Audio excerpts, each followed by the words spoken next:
Question number 2, part B, what does it says to us? Here it is. The chief executive plans to transform Yexmarine business by introducing automation in production and improving product standardization and efficiency when they move to the new site at Limpul. And this is the somewhat same or similar thing which was being explained or shared with us in the pre-scene as well, that the chief executive is planning to go towards the standardization, the automation processes, right? So there they are saying that he is planning that when we will move to the new site in the Limpul, I will be focusing more on the standardization and the efficiency and change in the processes, right? But employees have reacted negatively to the announcement of these changes. The employees, the staff, they have reacted negatively towards these changes. And obviously, we all know that change is always unknown, change is always difficult, right? So, this was somehow expected when you are going to introduce any change, right? And this is what it has happened. So, let's see what we are asked to do. You have been asked to analyze the impact of this negative reaction could have on the change process, as this will be discussed as the next board meeting. So the chief executive is asking you that please explain to me that what could be the possible impact of these negative reaction of the staff on which thing, on the change process. See, you have to understand the question so that you can answer accordingly. He's saying that my employees, they have given me or they have shown me the negative reaction.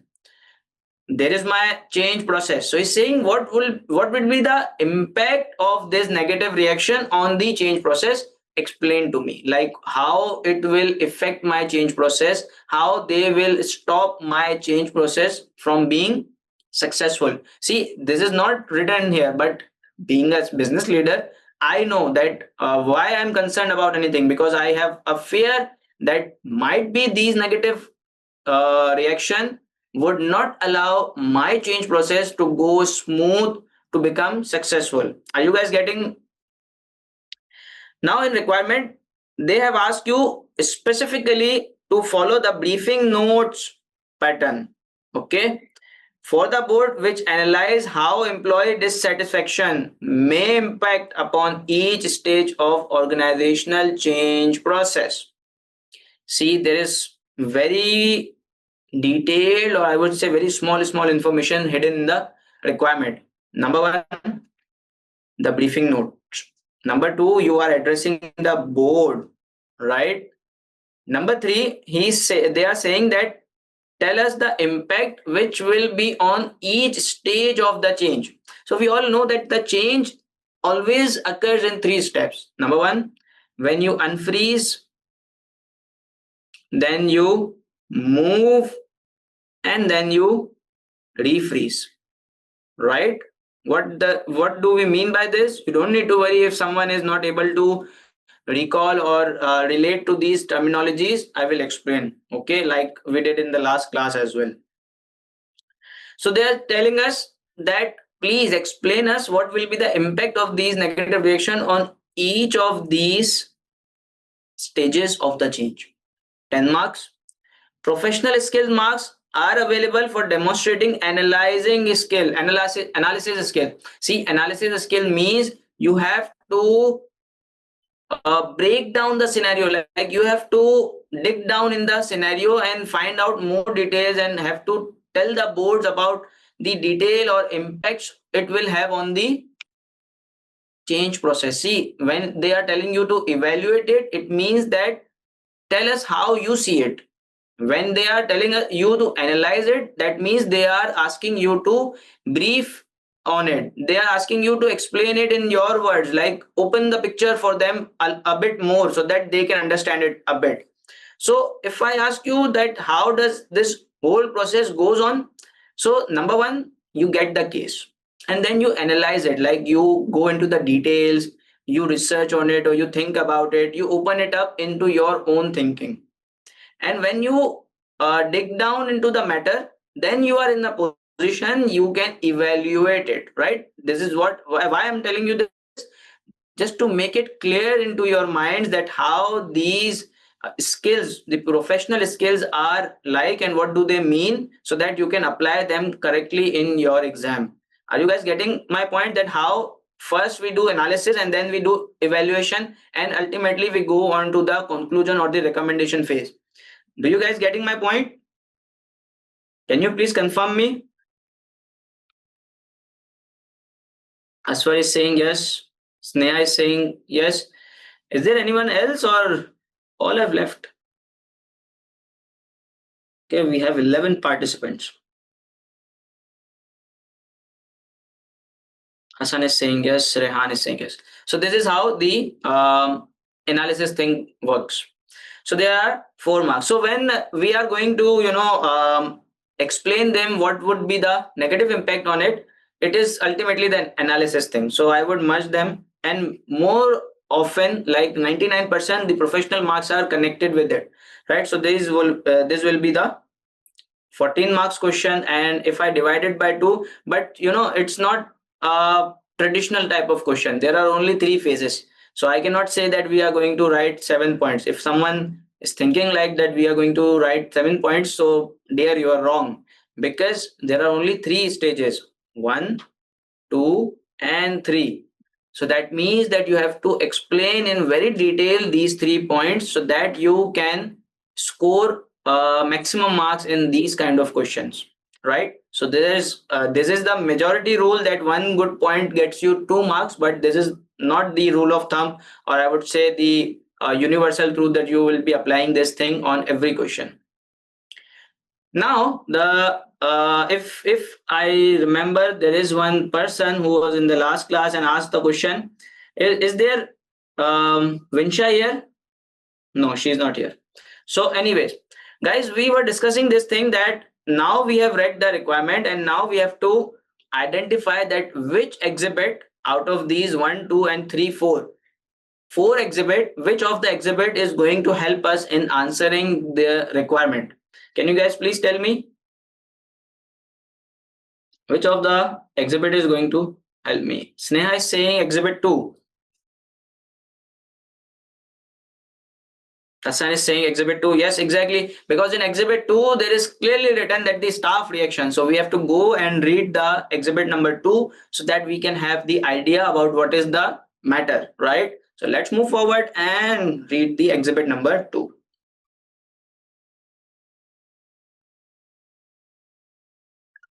Exhibit number 2, if you remember that the first part of the exhibit 2, it was about the question number 2 part A, which was about the strategy committee, and the other part we were discussing that we will discuss in the next part. It is here. So now let's read it.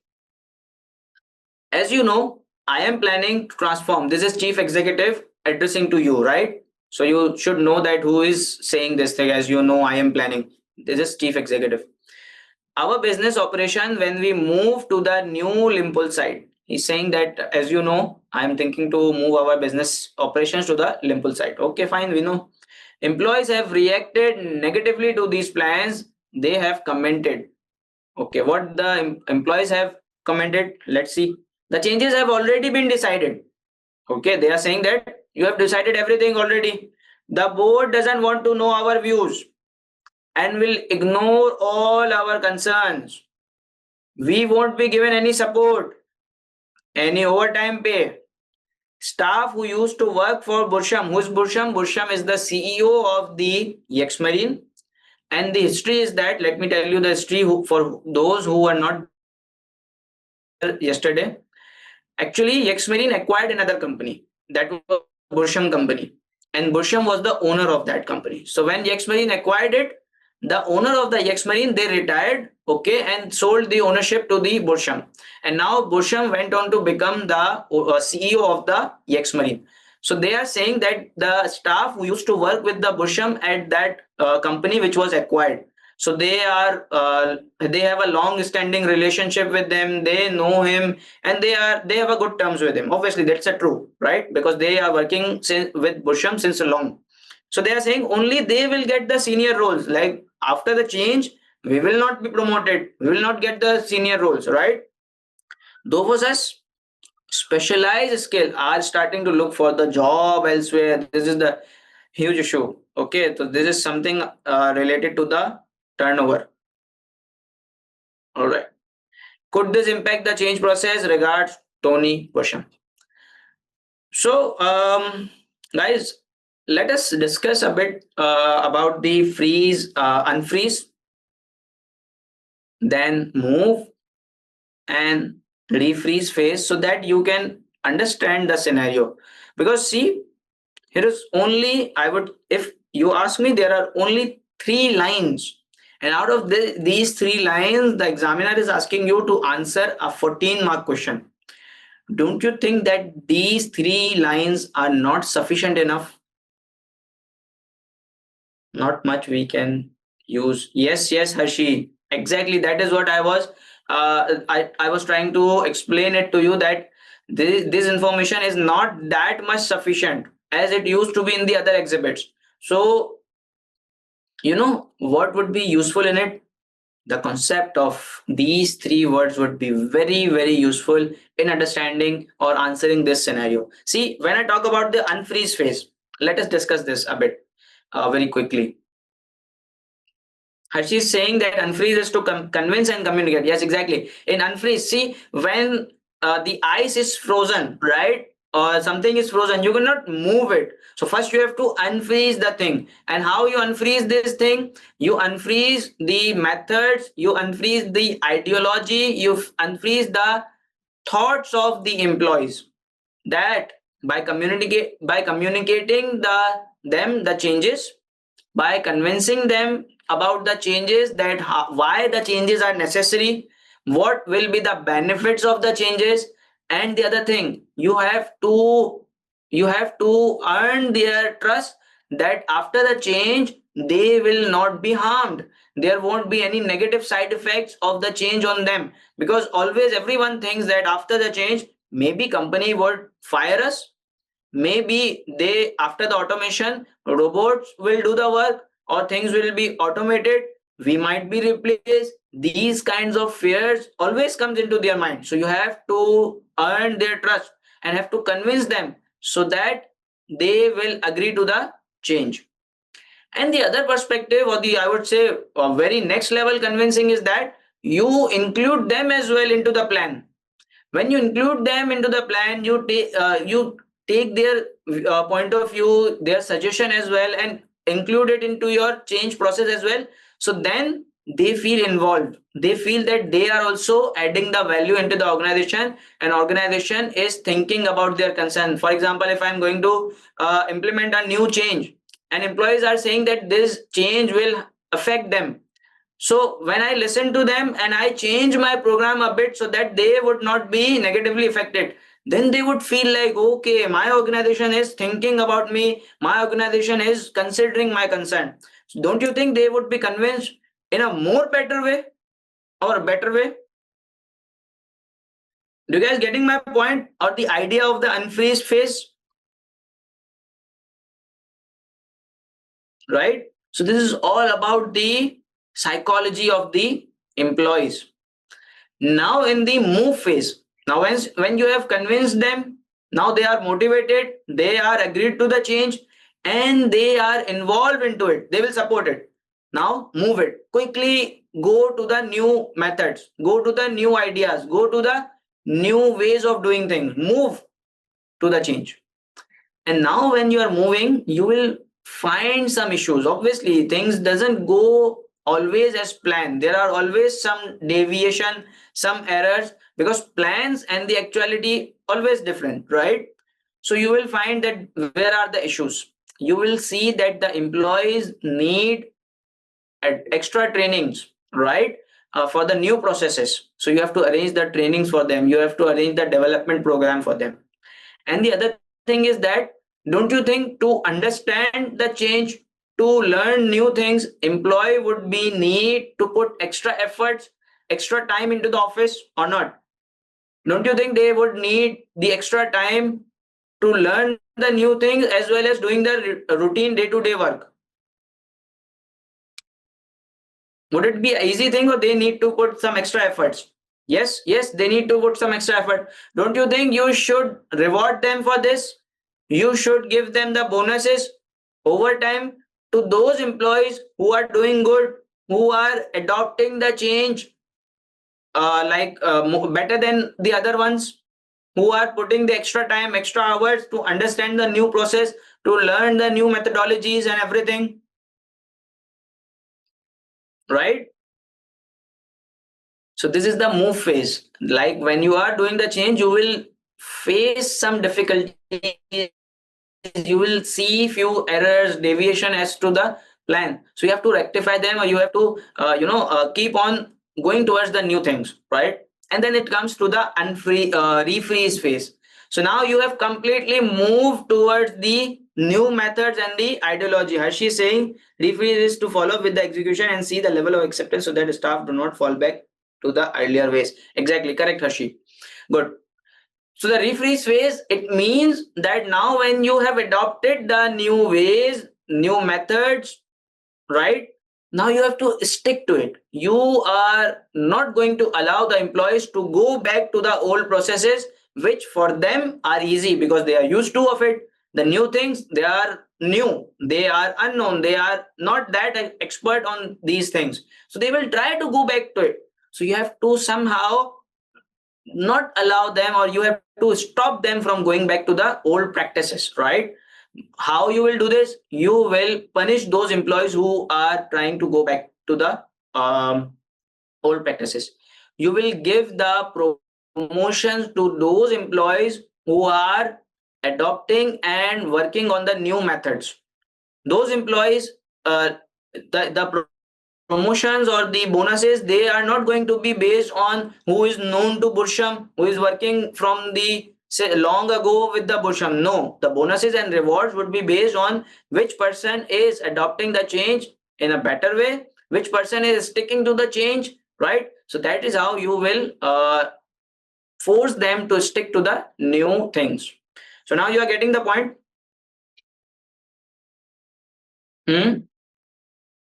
Guys, are you getting the point? If it is clear, unfreeze, freeze, and unfreeze, move, and refreeze, then we can move forward. Okay. So now, most of the points, like what should be done in which phase, I already discussed with you, and you now might be able to identify these issues into the from these three lines as well. So the drafting way, what should be the drafting way? Let me go to the Word format, and here we will start the drafting. And while drafting, I will tell you a few things which you have to keep in your mind for this kind of question, in which we do not have too much information in the exhibits, right? So these are briefing, what we were asked to do, briefing paper or briefing notes? Briefing notes, right?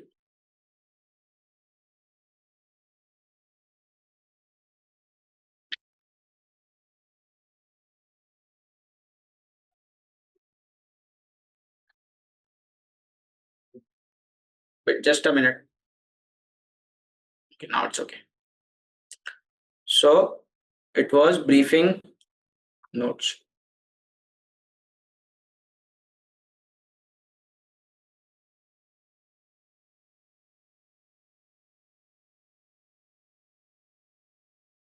Briefing notes, who we are addressing to? We are addressing board of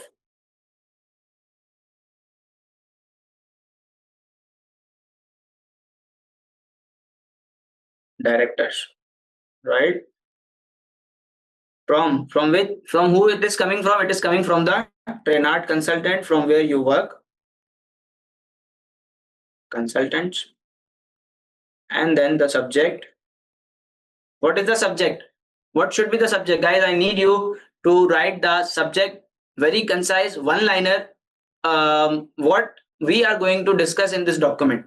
I need the summary or one liner information which will tell that what is being discussed in this document, right? Guys, can you please give me the subject? Impact of employee satisfaction on proposed organizational change process. Okay, perfect. Good try. Good try. It's absolutely fine. You can write it, but I will make it a bit more better, right? Impact of employees' reaction on each stage of change process, right? This is the subject. See, here I am mentioning as well that it is an impact of reaction on each stage, because in requirement they ask me that you have to tell the impact on each stage, right? So it's done. Now the date part. What date do we use? We will use the date which is written in the start of the question, 2000 X3. So the introduction paragraph, how do we write it? Guys, I need your input that how do we write the introduction paragraph? How should it start? This briefing notes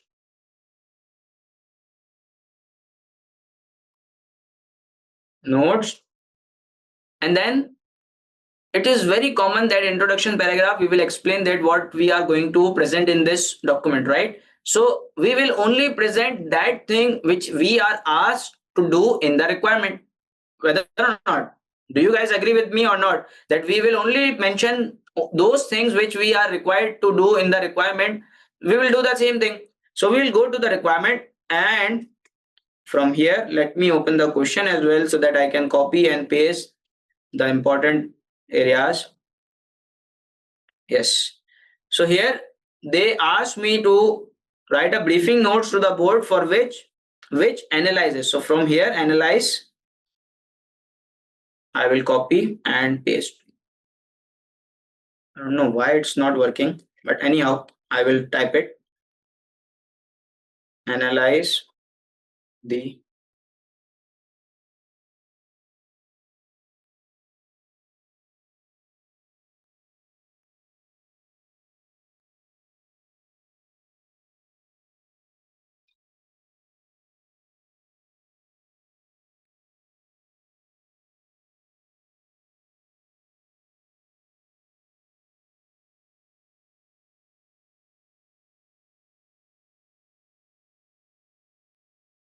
can I write employee dissatisfaction to organization change process subject.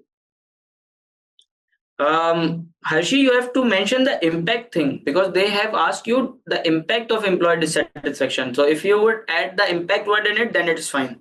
You can do it. Yes. So now it is copyable. Analyze. So this part, this is the thing which you are required to do. So I will use this thing to copy and then paste it in my answer. And every time when we are going to write the introduction paragraph, I will do the same thing. I will copy and paste what we are required to do in the requirement in my answer. So copy and then paste. Right? This briefing note analysis, I would just change a bit like tense. Analyzes the how employees dissatisfaction may impact upon each stage of the organizational change process, right?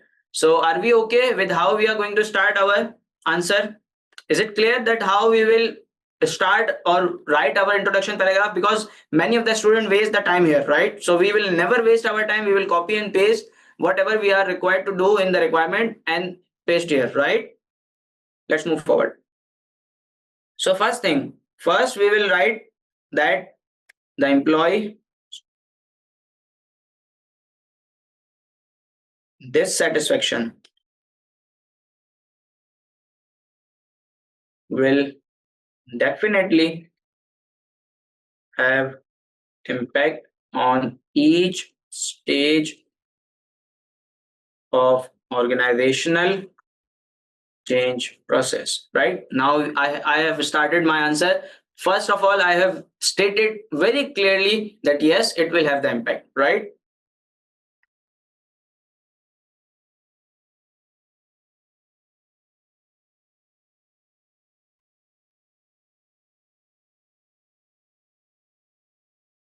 And the impacts on each stages are explained below, right? So this is how I have started my answer. Number one, what is the stage? Number one stage is unfreeze stage. So see, you guys remember that it is a 14 marks question and I only have three headings. So how I'm going to start and explain my answer to the board, that first I have to explain that what unfreeze means, because in requirement it is very open that they did not tell me that what are the change processes. So when I am telling the board that first process or the first stage of the change is unfreeze, so I have to explain that what do I mean by the unfreeze, and if you will not do the unfreeze stage or unfreeze process properly, what will be the impacts, right? Well, number one, I have to explain what is the stage. Okay, then I have to explain that what will be the impact if you will not apply the stage properly, and then I have to link it with your company that see, since you did not apply the stage or you did not go through the unfreeze process properly, you are having these issues and ultimately it will affect on your change process. Did you get the format or the idea of the drafting for this type of question? Guys, is it clear so that I can move forward and start drafting? Asfar is saying yes. Sneha is saying yes. Ali Rehan, yes. Okay, so unfreeze stage.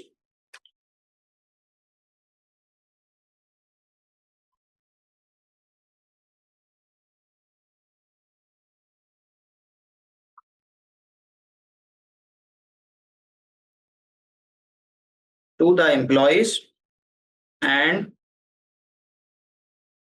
convincing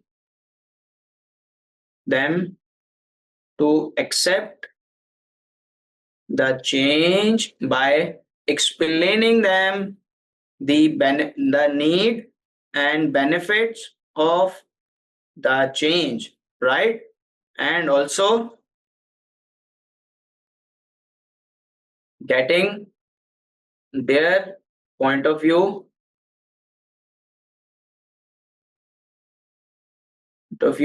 and concerns, and incorporating them into change process where appropriate, right? Are we okay with this explanation? Is it okay? The what do we mean by unfreeze stage? Yes. So now what will happen if I will not do this thing? If I will not explain them what is the change, why it is needed, and what will be the benefit? Will they agree with me? No, they will not agree with me. Okay, if I will not do the unfreeze stage properly, they will not agree with me. They will not support my change, and also they will not be motivated. They will feel neglected. They are saying the change have already been decided. You have done everything. Now you are coming to us and telling us those interviews. Isn't it the same thing we just discussed? They are saying the same things. So now I need you guys to draft this paragraph for me, that what would be the impact if the unfreeze stage is not done properly. This is what I have told you everything. Now I just need you to draft the same thing which I discussed with you. Okay, I'm giving you the 2 minutes. Draft it for me.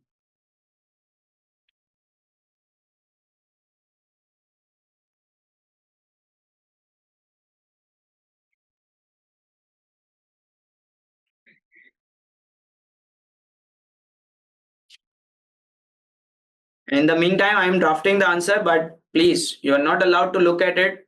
You have to do the justice with you, your own self, and your studies, right?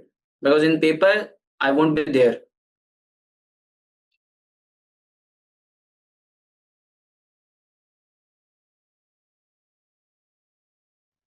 Okay, guys. So I have written it.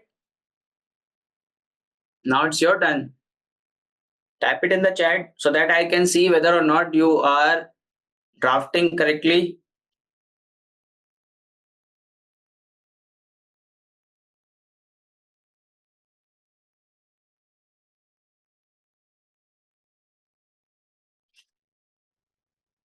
Dissatisfied employees will feel disconnected from the organization, and this will affect their morale and motivation level, which may have effect on the employees' productivity. Excellent, as for number 1 point, 100% correct.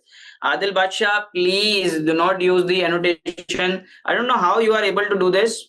Somehow, I don't know, I just disable this thing.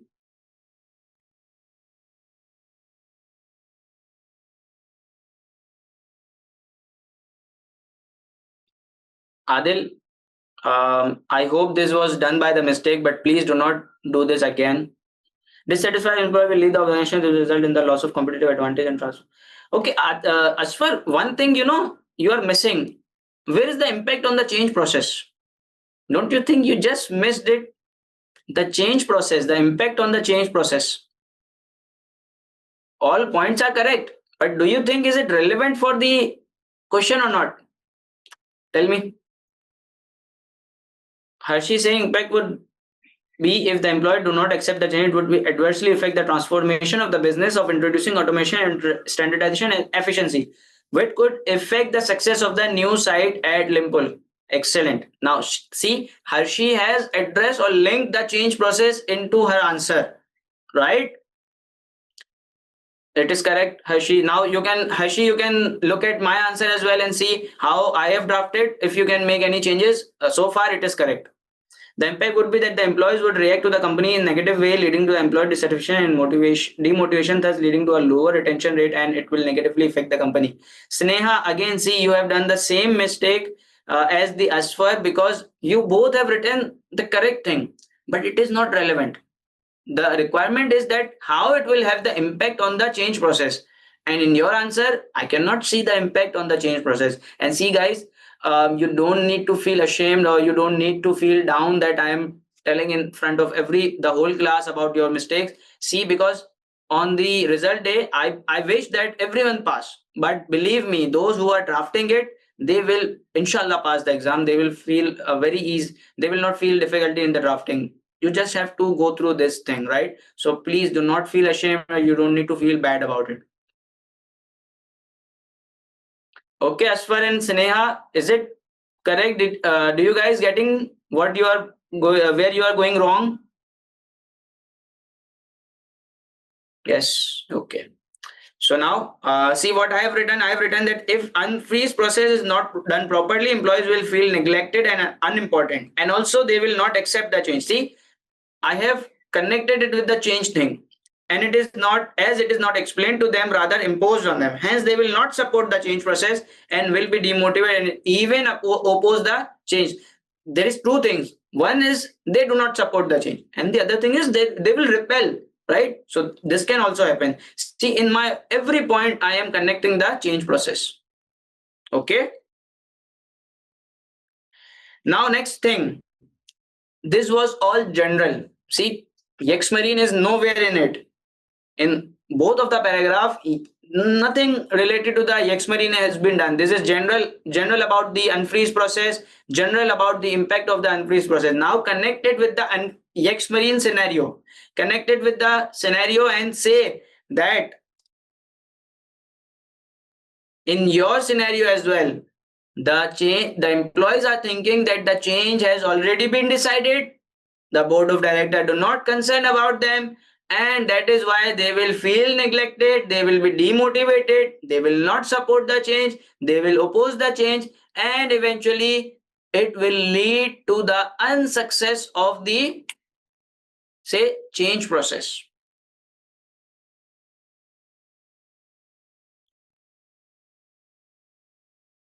Excellent, Hershey. Excellent. Now you have made the change which has made it better. So now, are you guys getting how I'm going to connect it with the Yexmarine thing?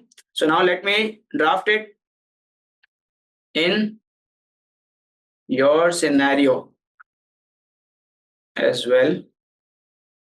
The employees. See, I am taking these things from my exhibit. Now see how the exhibit is being used. The employees have felt that the decisions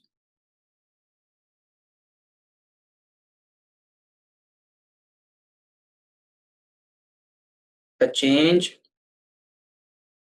decision has already been made and they are ignored. The board of directors does not care about their concerns, right? Hence, we'll ignore our okay. Okay, let me add one more thing, which is from the exhibit. I'm just copying and pasting things from the exhibit. The board of director does not want to know their views. What is happening here?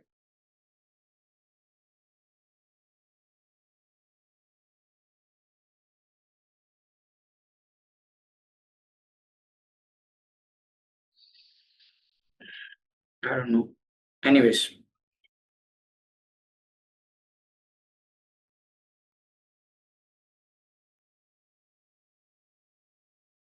now it's fine. Sorry for the disruption. Does not want to know their views, right?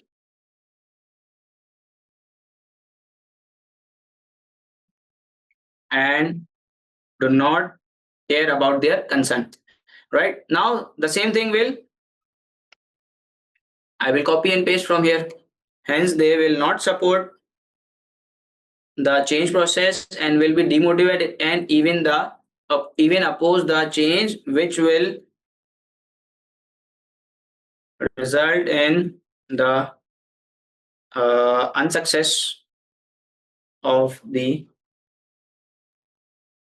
change process. Is it fine? Now, do you guys think that this answer, even if I am writing only 3 points, unfreeze, move, and refreeze, these would be enough for the 14 marks?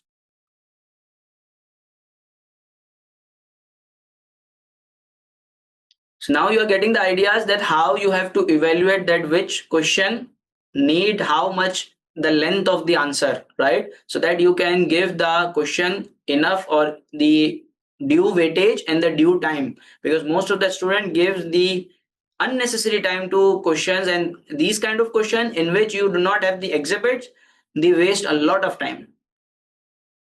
Is it clear that how I have drafted it, so that we can move to the next phase? The next phase is move. So now what do we do in the move phase?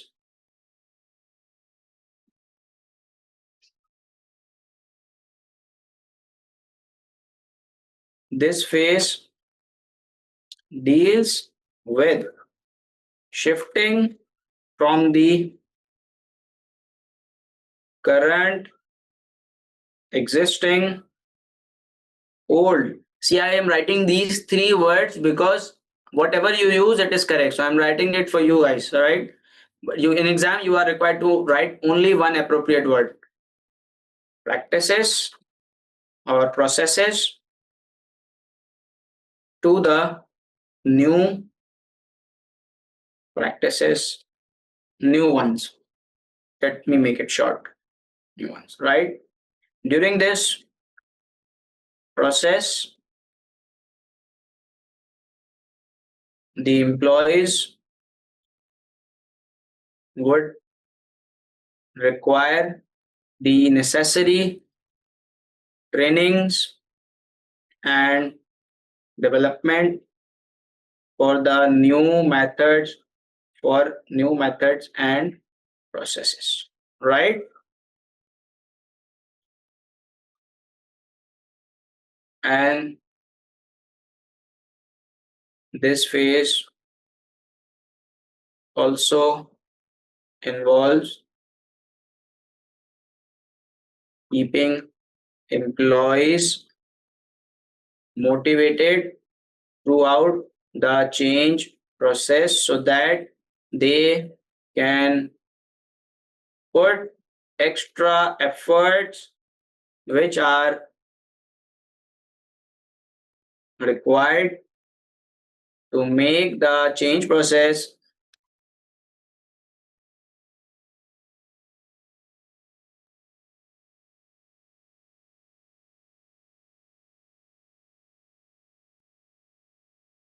successful.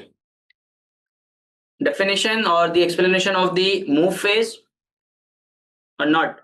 See why I'm insisting too much on this definition, because from this definition you can go on towards the impact thing, because here I'm saying that the training. So the training word will click into your mind. If you do not give them training, they will not be able to implement the change successfully. Don't you think this?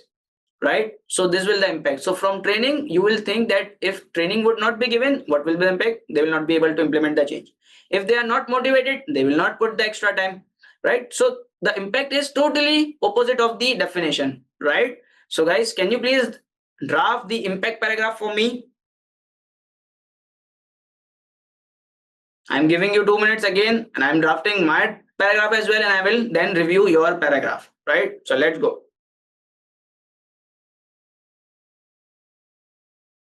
All right, I have written the one.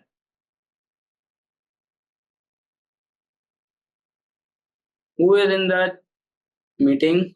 Pooja is there, Muzaffar is there, Hassan, Adil, Easter. Easter, welcome to the meeting. Today you got late.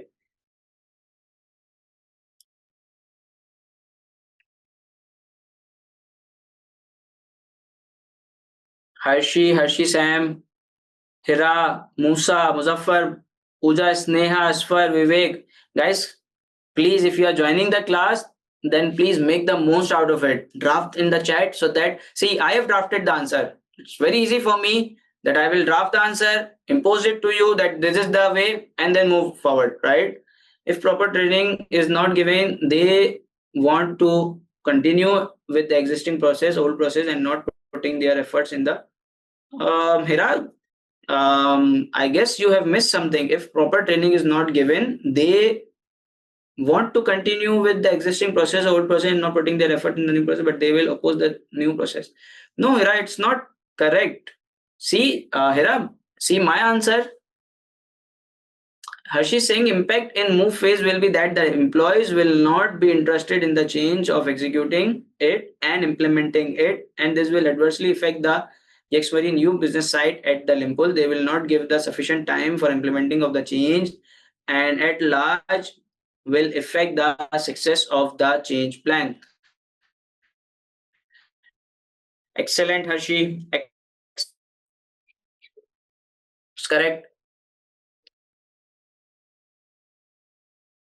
So now let us go to the if someone else is drafting it, please do draft it. I will review it. Don't worry. As for lack of training and development activities will result in employees' resistance to change who will feel threatened regarding the change process. Good point.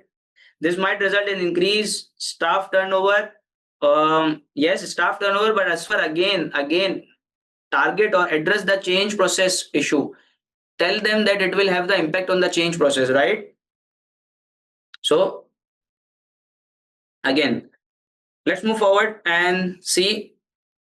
They are talking about that we won't be given any support or overtime pay. See, they are complaining about this thing that we will not be given any support, we will not be given training, we will not be given the guidance, we will not be given the compensation for our overtime.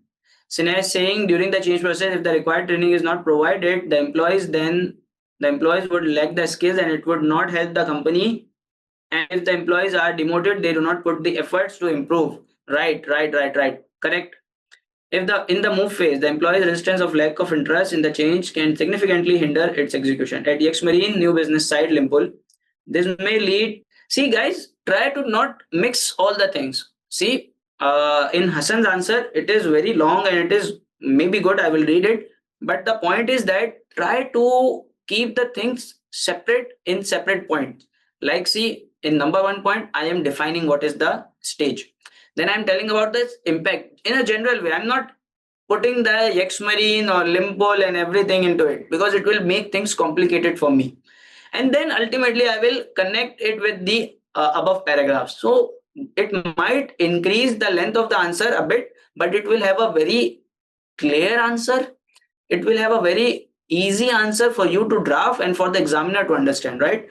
So this may lead to delays and less productivity and lack of commitment to the transition. Good. If the employees do not dedicate sufficient time or effort, the change process may be poorly implemented. Good. Affecting overall performance of the success. Good. To avoid this, it is important to engage staff early, communicate the benefits clearly, and involve them in change process to build ownership and support. Hassan, the point is correct, but the ending part, you have suggested the things which are related to the first stage. Here, no communication thing. Obviously, the constant communication is that, but you have to write it that the constant communication should be there. But the thing is that training and support and compensation for their efforts should be there. So engaging staff early, good thing. Benefits, good thing. But the communicate the benefits clearly. It is related to the first step, right? Vivek is saying in move phase, it is essential that the staff are appraised on the new processes and procedures. Good thing. It is a learning phase for them to mold to the new process. Supporting and training should be held during the office hours so as not to push the staff off. Okay, push the staff off. Good point, Vivek. Adil Basha, if the second phase of the change will not be implemented successfully, which will be affect the success of the change, it may lead demotivated. It will lead to demotivate the morale of the employee not to know about the new things or process. Adil, you need to improve it a bit more so that you can convey your point clearly.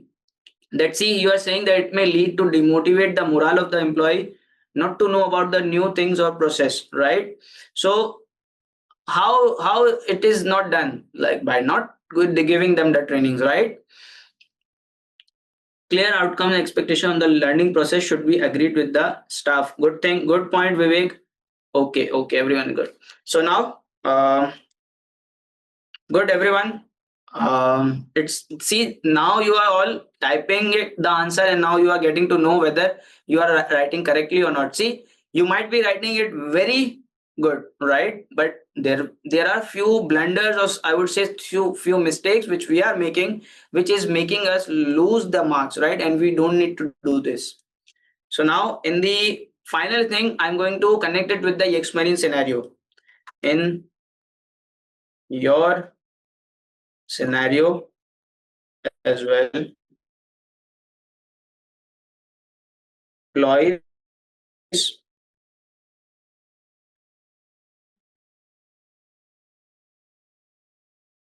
are feeling that they will not get the necessary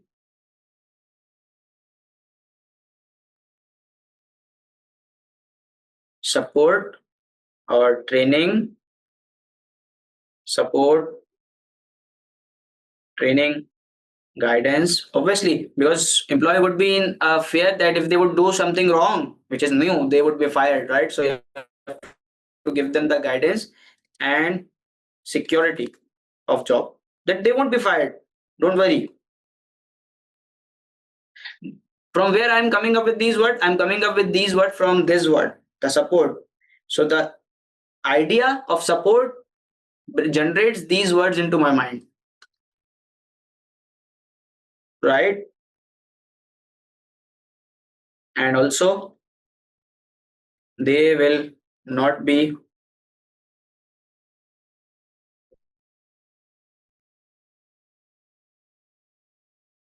they will not be compensated for the overtime and extra efforts which they will put to successfully implement the change process. See how I'm thinking, whatever I'm thinking, I'm writing it here so that I can convey my message clearly to the board process. This will result in the difficulties in successful implementation of the change process. Right? Are we clear on it? Is there anyone who has any kind of question or any kind of confusion? Please, guys, discuss with me, or we can move forward. Guys, can we move forward? Clear. Okay, thank you, sir. Thank you. So now the third point, it is about the refreeze. So the refreeze thing, the definition, this stage deals with sticking and not allowing the employees to revert back to the old and easy processes. See, you have to tell them that why they will go back, because it's easy for them, it's routine for them, right? Easy processes, and through giving the rewards and recognition based on the performance and adapt adoption of the adoption related to the change process. Don't you think? Is it the correct thing? Right? So the how you will stop them from going back to the old process? Will you stop them by their hand? No, you cannot do this thing. You will stop them by their mind. You will give them the rewards and the recognition to those employees who are adopting to the change in a good way, right? Who are supporting the change process. And also what you can do, you can so by punishing the employees who are still sticking to the old practices. See, now they do not have why if someone would be thinking, sir, it would be very harsh to give them the punish or not. No, no, no. See, this is not how it works. This is not a fairy tale. When in the unfreeze phase, I explained you everything. I gave you the benefits. I listened to your concern. Everything was done properly. In the move phase, I gave you the training. I gave you the guidance. I gave you the support. I gave you the compensation as well. When I'm doing everything correct, so now it's your time to give me the back. It's a two-way road. So if the employee is not doing this thing, then he or she deserves the punishment. It is nothing wrong in it for giving them the punishment, right? So it's never harsh. What would be the impact? What would be the impact? What would be the impact, guys? There is one impact. I'm not going to tell you, but I'm expecting you to tell me, because the punishment discussion I just did with you, it should come into your mind. So now I'm drafting my point and I need you to draft your point.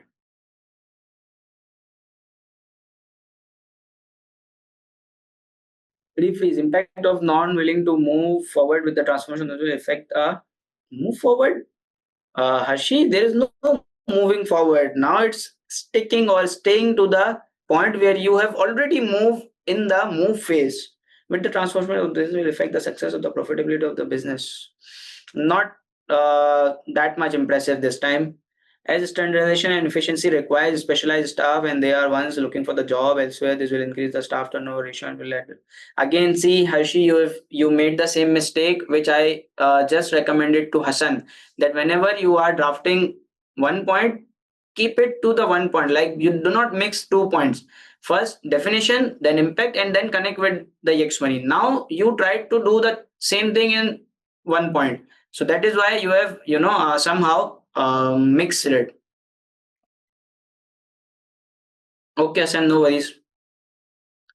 So Harshi, you need to check this thing, because the point you have written, it is correct and it should be in the impact point, the connection with the Yexmarine thing. But in the impact point, that it is a general point that in if the refreeze stage is not done correctly, what will be the impact?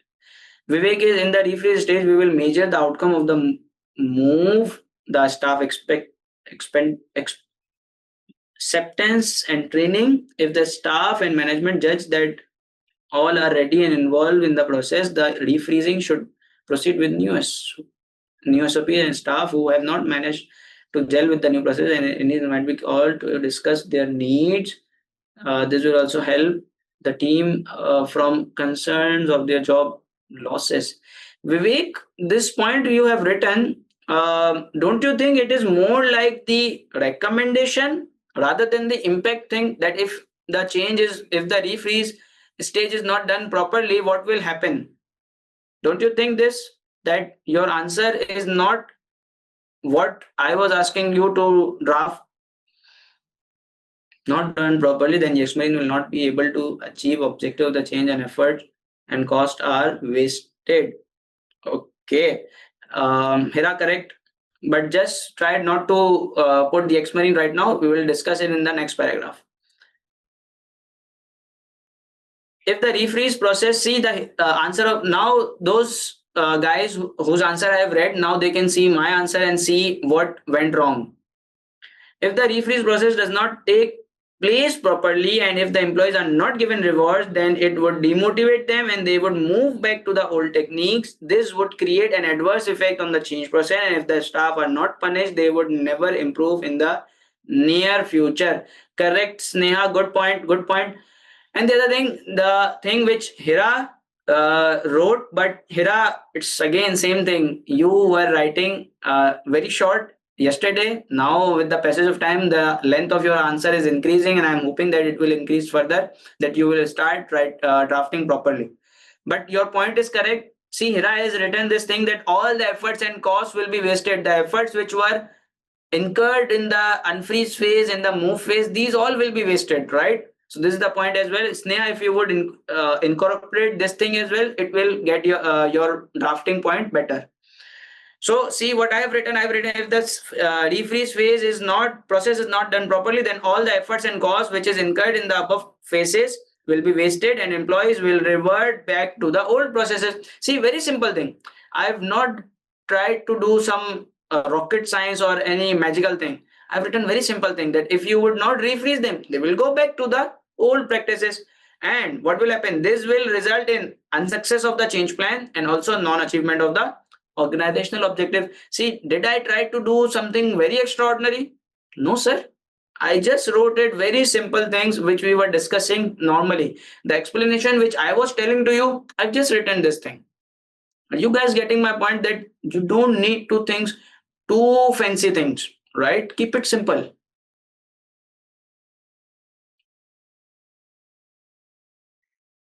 If the staff does not keep up with the implementation and fall back for the old ways when the new site, this will affect the efficiency. Yes, yes. But again, this is Harshi, this is specific to the Yexmarine and it will be written in the next paragraph. See, Harshi, if you are getting confused, this is the definition paragraph where we have defined what does this stage deals with. What do we do in this stage? Now, in general way, we will explain that if you would not do the refreeze phase properly, what will happen? What usually happen with all the organizations, right? And then we will state it that, see, in your organization as well, the employees are thinking that we will not get the promotions. Only the senior, only the people who were working with the Bursham, they will get promoted or senior position. Why? Because they are thinking that even if we would move to the new processes, still we won't be rewarded based on our performance. We would be they would be rewarded based on their relations, right? Okay, good thing. So now, Yexmarine, in your scenario, see why I'm saying your scenario? Because I'm the external party. I'm not in the company. In your scenario, the employees are thinking that they will not get promotions based on the performance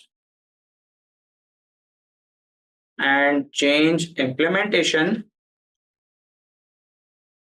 rather based on the relations with the Bursham, right? This will impact in the this will have the adverse impact on the employees' motivation and their morale, and eventually they will not stick to the new processes and standardization, and right, and eventually will result in failure of change process, right? How will I know this is in the exam when to write in general way and when to relate to the business? See, Harshi, in exam, you will never get to know this thing. This is your drafting techniques. If you ask me, sir, how do you draft things? I always try to keep things separate from each other. Like when I want to define something, I define it in the one paragraph without linking it with the anything. Then in the next paragraph, if I am required to write the impact, then I write the impact in a separate paragraph, not linked with any other thing. So how what benefit does it give to me? It gives me the benefit of clarity, that whenever I'm drafting the point, I'm not thinking about the Yexmarine. I am thinking totally on my concepts, that what do concept I have about the change process, right? And then based when I have brainstorm while writing these things, don't you think these things indirectly help me in brainstorming that what it will have the impact on the Yexmarine, right? And then ultimately I wrote the conclusion that how it will have the impact on the Yexmarine processes. And the supporting thing which we were discussing in the last class as well, that support your answer, don't you think that these two paragraphs are supporting my answer? Hmm? So this is how in every answer try to keep things separate. Write one sentence, that sentence will do or serve as one objective, and then try to link it with or support it with the main thing. The way we used to write the fact first, okay, when we have copied and paste the fact thing in our answer, then I was always going towards explaining the facts. See, yes, in yesterday class as well, I was keeping things separate from each other. Pooja saying some employees have concern that Yexmarine will lose senior staff with a specialist skill and who can find job easily with competitor. Hence, they raise concern and lead to unsuccess of the change plan. Pooja, it is very general point. It is not linked with the any stage. And from your point, it reminded me one thing that I have missed. That the staff are thinking to resign as well. See here, they were saying that those of us who are having the specialized skill, they will start looking for the job elsewhere. So you have to write this as well. And also, as the staff having the specialized skills are looking for job elsewhere, and this will increase your staff turnover, right? So this is scenario linking paragraph. Scenario linking, some people have concern that the Yexmarine will you no Pooja, no one has this concern that the Yexmarine will you lose the senior staff with a special skill. This is the concern from our side which I have written. So maybe in your drafting point you might have some made some mistake, but if you are trying to convey this point which I have just written here, then your point is correct, but you have to focus on the drafting thing. Leaving the plan, yes, okay, this will, then it is fine, correct. So see, this is how we will draft our this kind of question. And you know what, whenever these kind of questions come, I always see them as a full toss. You know, in cricket we get the full toss, and that full toss we can play it anywhere. See, in this full toss, whatever the impact I will think in a general way, I will link it with the Yexmarine, right? I can link it with the Yexmarine because in exam they didn't give me any boundary, they just give me 3 lines. So if my concepts are strong, if I know about the unfreeze stage and the impact I can think about them, because if I have the good concept of the unfreeze stage, I know the benefits of the unfreeze stage, then I can turn them around and make the negative impact, and then I can link it with the Yexmarine and it will be my good answer, right? This is how you deal with them. So you have to keep your mind open, you have to keep your confidence always high so that you can tackle these kind of question easily, right? So if we are good with this one more like bouncer has not much. See again, many people call it bouncer thing, but I feel like if you are able to handle this thing, then it becomes a full toss for you. You know, if a student is able to handle it, then it is a full toss. If not, then it is a bouncer. It will hit your head, right? So you have to decide this thing. Are you going to handle it with your concepts and your general thinking, or you are going to come in the way and let the ball hit your head? It's up to you, right? So now let's move forward. I missed the initial discussion. I want to ask, there are a few models for change management. How can someone understand to 11 model? What if I use the different model? Pooja, see, the in requirement, the examiner did not ask you to follow any model specifically, right? So you are allowed to use any model, even if someone do not use the headings or unfreeze, move or rephrase terminologies, it's correct, it's totally correct. No one will deduct your marks as far as you are, whatever you are delivering is relevant and justified.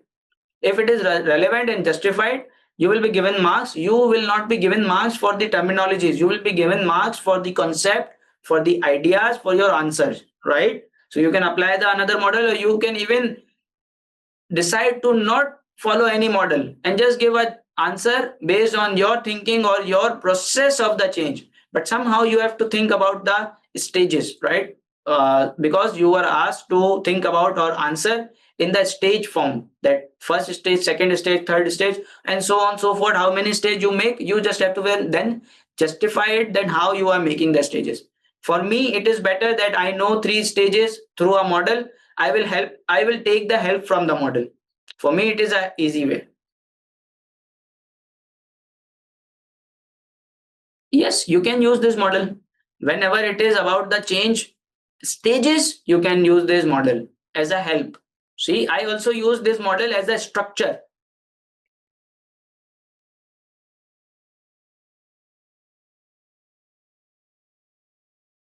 Okay, you're welcome, Pooja, and I hope that you got my idea. In SBL exam, it's very general. You are not bound to use any model unless examiner specifically asks you. It is for your help. Like I used it. And even to be very honest, being a teacher, I did not remember the name, the 11's model. I just knew about the unfreeze, freeze, and the move phase, right? Because it is not asked, and I'm not rewarded for it, so I will not remember it, right? Let's move forward about to the question number 3. If no one has any other question, guys, are we clear about these kind of questions? So can we move? Because see, in exam, now in SBL exam, around 20 to 25 marks question are being asked like this.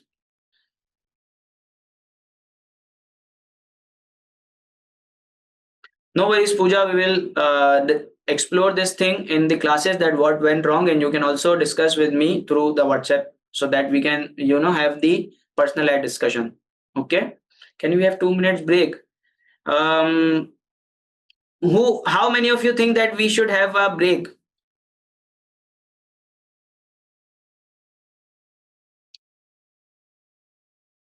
How many of you think that we should have around 2 or 5 minutes break?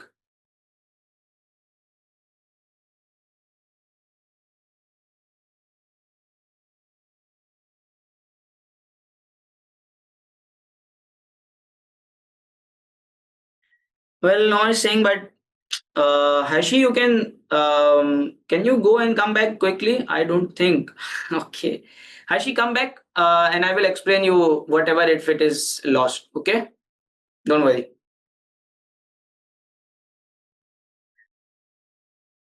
So, question number 3. Yexmarine chief executive wishes to obtain independent assurance that the company is taking sufficient step to effectively manage significant risk. Okay. The chief executive has asked the operation director to recommend how the 4 specific risks could be managed. So the chief executive, you remember about the risk we discussed in the pre-scene. In pre-scene, where there were 4 risks, and the impact of the risk were also given, right? So the chief executive is concerned that whether or not they are managing these risks correctly or not, and he has asked the operation director to recommend that how these 4 risks could be managed. Okay, so this is between chief executive and the operation director. And now chief executive wants you to evaluate the information which the operation director has supplied. So the operation director has given some information to the chief executive, and chief executive is asking you to review the information. Okay.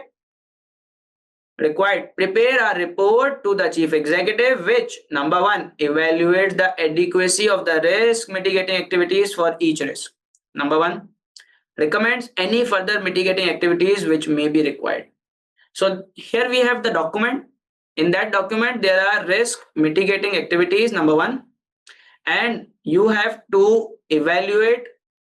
See, I told you, evaluate means you have to see the bad and the good side of it.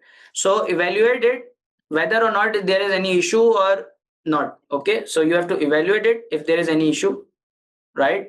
And then you have to say that if there are any other additional mitigating activities which you think might be added there so that it would be a better risk mitigating plan. Okay, 16 marks. Professional skill marks for demonstrating the skeptical skill by questioning the adequacy of the risk mitigating activities which have been suggested by the operation director. So the skepticism skill is required to apply in this scenario. How you will apply it? You will apply it by raising the question on the risk mitigating activities. Like if you have asked, if the operation director has suggested that X, Y. All right, guys. So really sorry for the interruption. I don't know, somehow the internet got distracted. That is why I could not. I just left the meeting. Just wait so that I can join from the other laptop and share my screen as well. Okay, so everything is okay. Sound, video, and the screen, everything is okay. We can continue. I'm really sorry for this disruption. Yes, because someone from the admin team, it was working outside, and when the guy left, he turned off the Wi-Fi. I don't know, this stupid guy. So really sorry.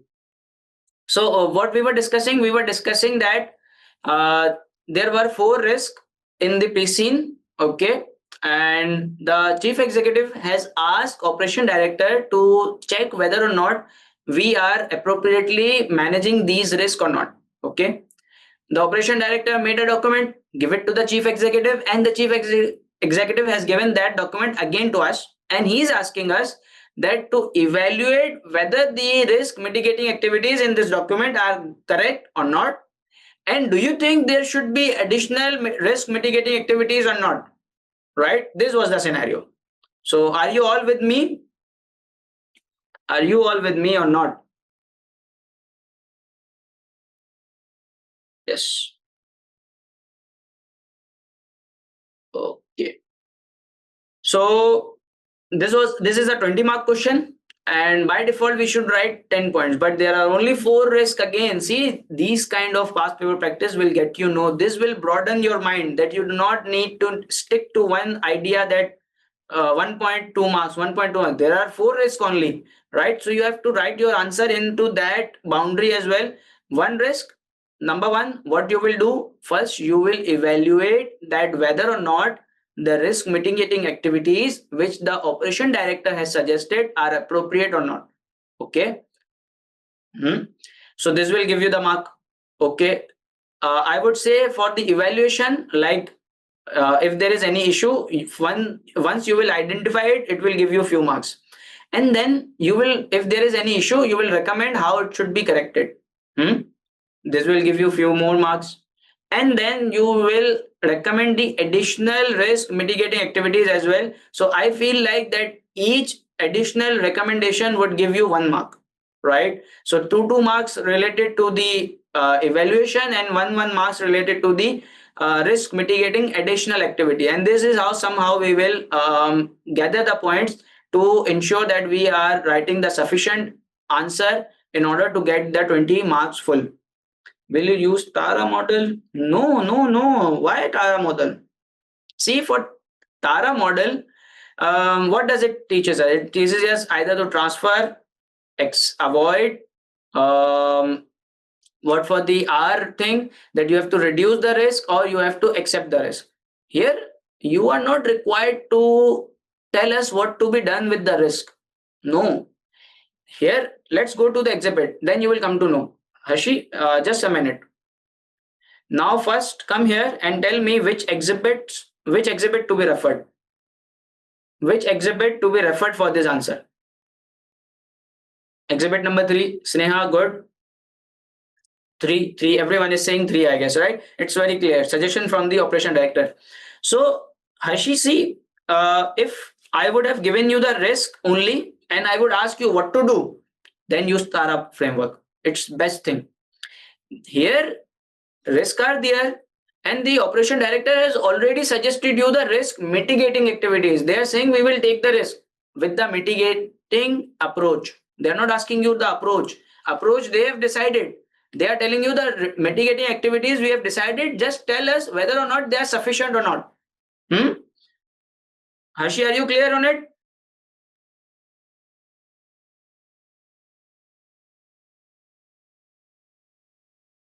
Okay, good. So here we have the risk mitigating activities. Number 1, flooding.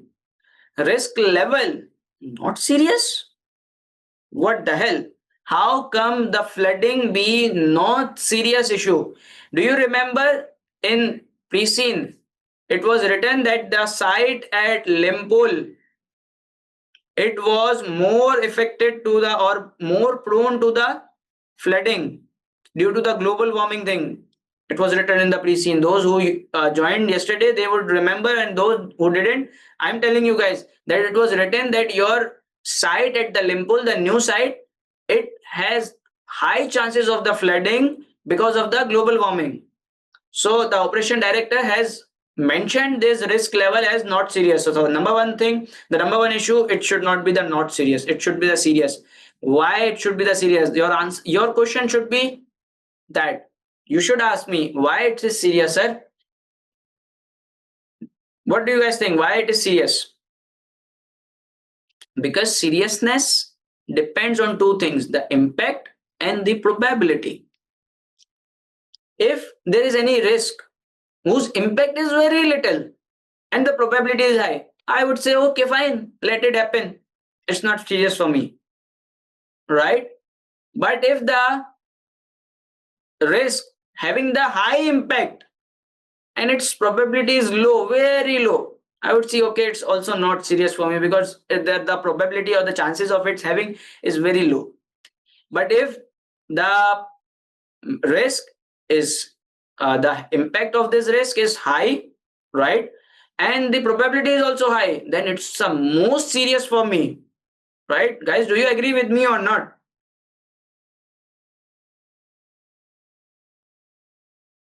Yes.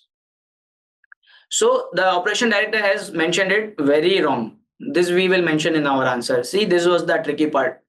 Risk mitigating activity. He is saying that we have done the insurance that if the flood would come, it will damage our site, it will damage the customer ships, boats and everything, or if someone would die, God forbid, we have the insurance.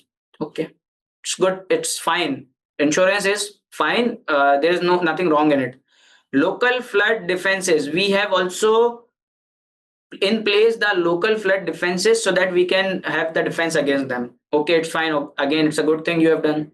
Watching for flood warnings, and we will be continuously, regularly following up on the watching on the flood warnings, that if there is a flood warning, we will do our site empty so that it won't affect us, right? So as far I feel like there is no issue in it, right? These are the mitigating activities, there is nothing wrong in it. What do you guys think? Is there anything wrong in it? Is there anything wrong?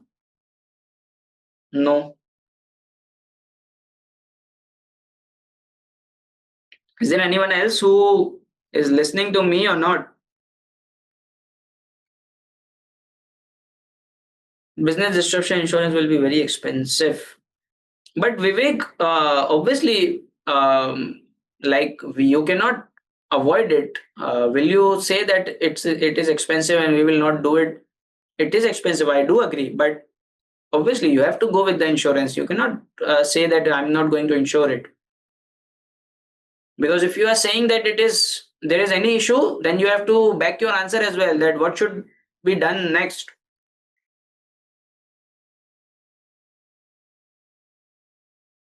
Yes, flood proof infrastructure. The infrastructure should be this. I will come later, Hira. Okay, so now here let us construct our answer format as well and then do the discussion.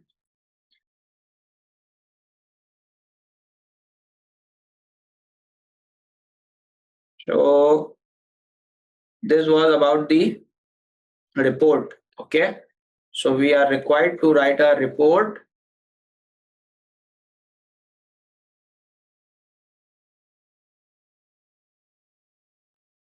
Report to whom? To whom we are required to write the report?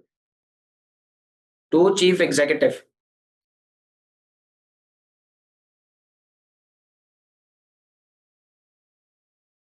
From where it is coming? It is coming from Trenard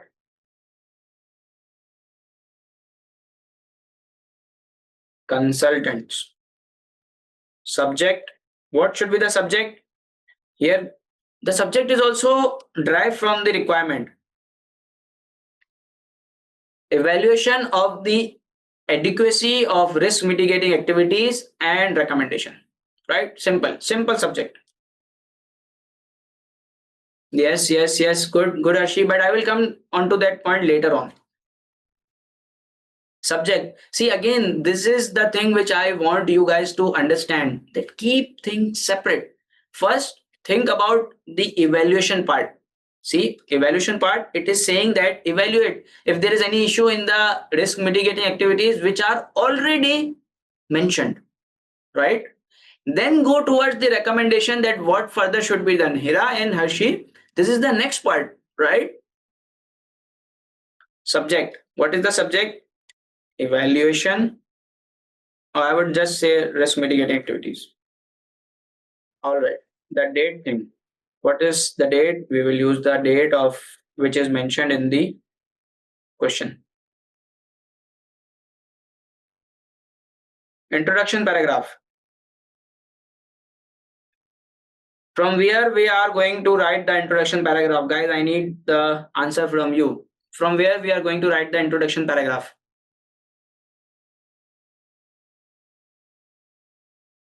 Harshi, Hira, Vivek, Sneha. From where the introduction paragraph will start? If I am going to write this, this report, what is this report written to?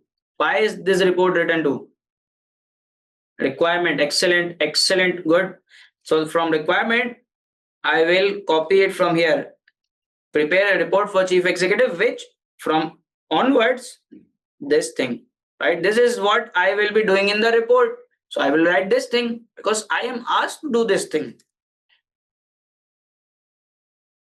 Okay, so in exam as well, you will have the option of copy and paste, right? So that is why I am telling you this thing. Otherwise, I would never suggest you to do something which you are not allowed to do in the exam. Risk. All right. So are we good with this? So first, see, what do you guys think if I just look at the all risk activities? Now let's discuss this thing, product obsolescence.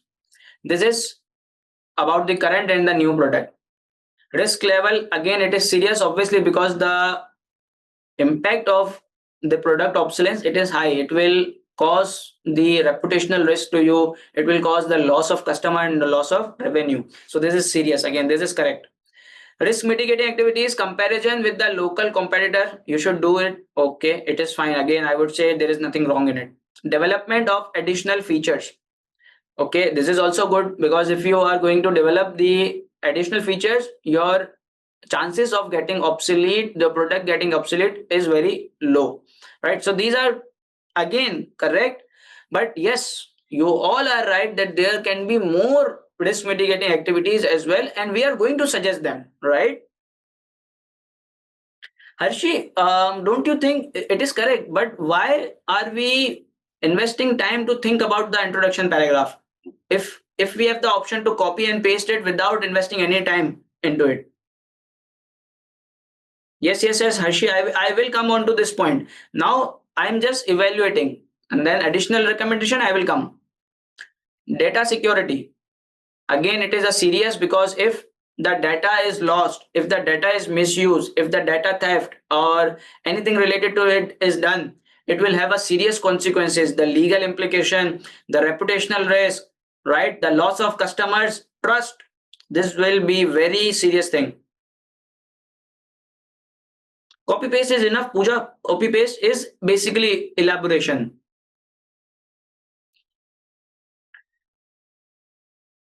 So the impact mitigating activities, antivirus and firewall. Again, this is correct. I do not see any bad thing in it. Backups, yes, you should maintain the backup. Password protection, you should apply. Access barrier to non-staff, right? It's good. Again, I do not see any issues in these activities. Yes, there could be further, which I will discuss later on. Number two, reputational risk related to product and service. Okay, this is serious. Again, if your reputation is going down, that your product are not good, your product are faulty, your product are old, so this will again create a risk on your business, your revenue, your customer. So this is serious risk. Again, I agree with him. Monitor public opinion about Yexmarine feedbacks. Yes, you should do this. Benchmarking against competitors. Yes, correct. Quality management program. This is also correct. I do not see any issue in it. What do you guys think? Do we have any issue with these risk mitigating activities? Do you guys think that any of these mitigating activities is irrelevant, is useless, or it is correct for the given risk?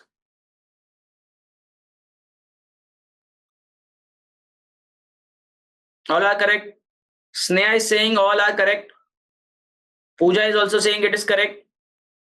Yes, these all are correct. So there is no issue in all of them, right? So how about if I draft in my answer in the very first paragraph that the risk mitigating activities are all appropriate, right? Rather than writing it again and again for the each paragraph, how about if I would write it in one single paragraph about all the risk? Would it save my time? And also, if I'm going to do it again and again, it won't take much time, because I have the option of copy and paste from my answer. So I will write a general point and then I will copy and paste it into all the answers, right? So it is just a matter of discussion that I'm trying to make you guys think in an efficient way, right? So now let's move forward and draft it here. Let us make it one by one. Risk one. So for risk one, you have to evaluate the adequacy or the appropriateness of the risk mitigating activities, right? So let's go there, and we do not have, but we have this issue. We had this issue about the seriousness or the risk level. I will mention this thing again in my answer. the operational, see, simple, very simple way. The way I am explaining it to you, I will explain it here. The operational director has rated the risk of flooding as non-serious risk, right?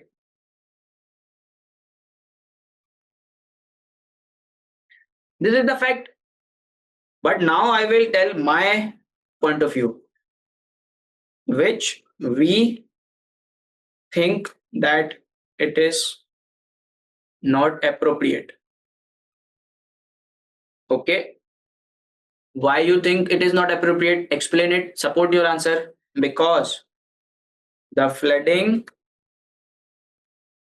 can have serious losses to your site, equipment, and also the assets of the customers.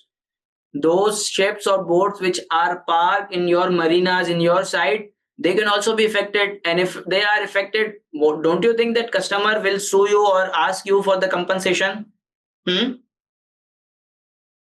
Right? And you can also take the help from the, here, come into the pre-scene. In pre-scene, there was some discussion related to the risk. So if I go here, yes, see, flooding, you can copy and paste the potential impact from here. You don't need to think about that what could be the potential impact. Copy and paste into your answer and then say, don't you think that these risks or these impacts are serious nature? Simple. And you will say, as per our evaluation, these are serious and it was not appropriate. See how simple it is. Damage to premises, asset, infrastructure, I have included. Interruption of business, I will include. Compensation to the customer, I have already included. See, without even looking at the pre-scene, this is my common sense. I know what will happen if the flood would come, right? So this is how it all goes on. And it will also disrupt your business as well.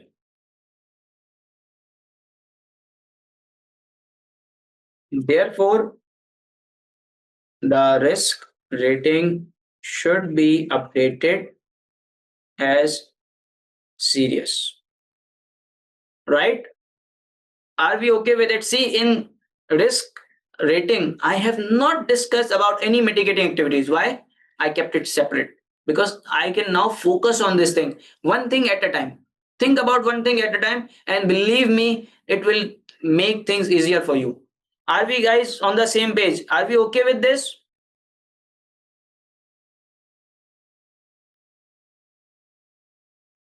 Yes, yes, yes, yes. Okay. Guys, I need your response so that I could get to know whether I am able to make you understand what I am trying to make you understand, right? So I need your support. Next, I will discuss about the risk mitigating activities. So the risk mitigating activities that are suggested by the operations director seems reasonable or appropriate. Okay, you can write appropriate as well. But there could be few more and necessary mitigating risk mitigating activities which we think, we Trenard consultants, we are not from the company, right? Which we think Yexmarine should adopt, or I would say make part of their risk management processes. Perfect. And this paragraph I'm going to copy and paste in all the rest, because this is the same thing we have already discussed, right? These additional risk mitigating activities are below.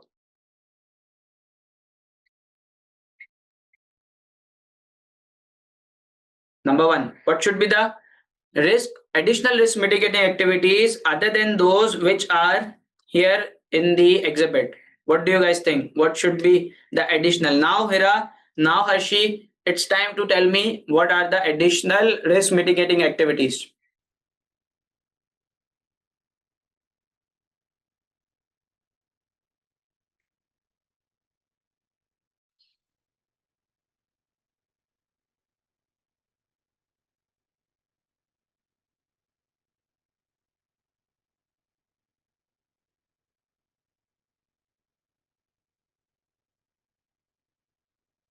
Flood proof infrastructure. Yes, good.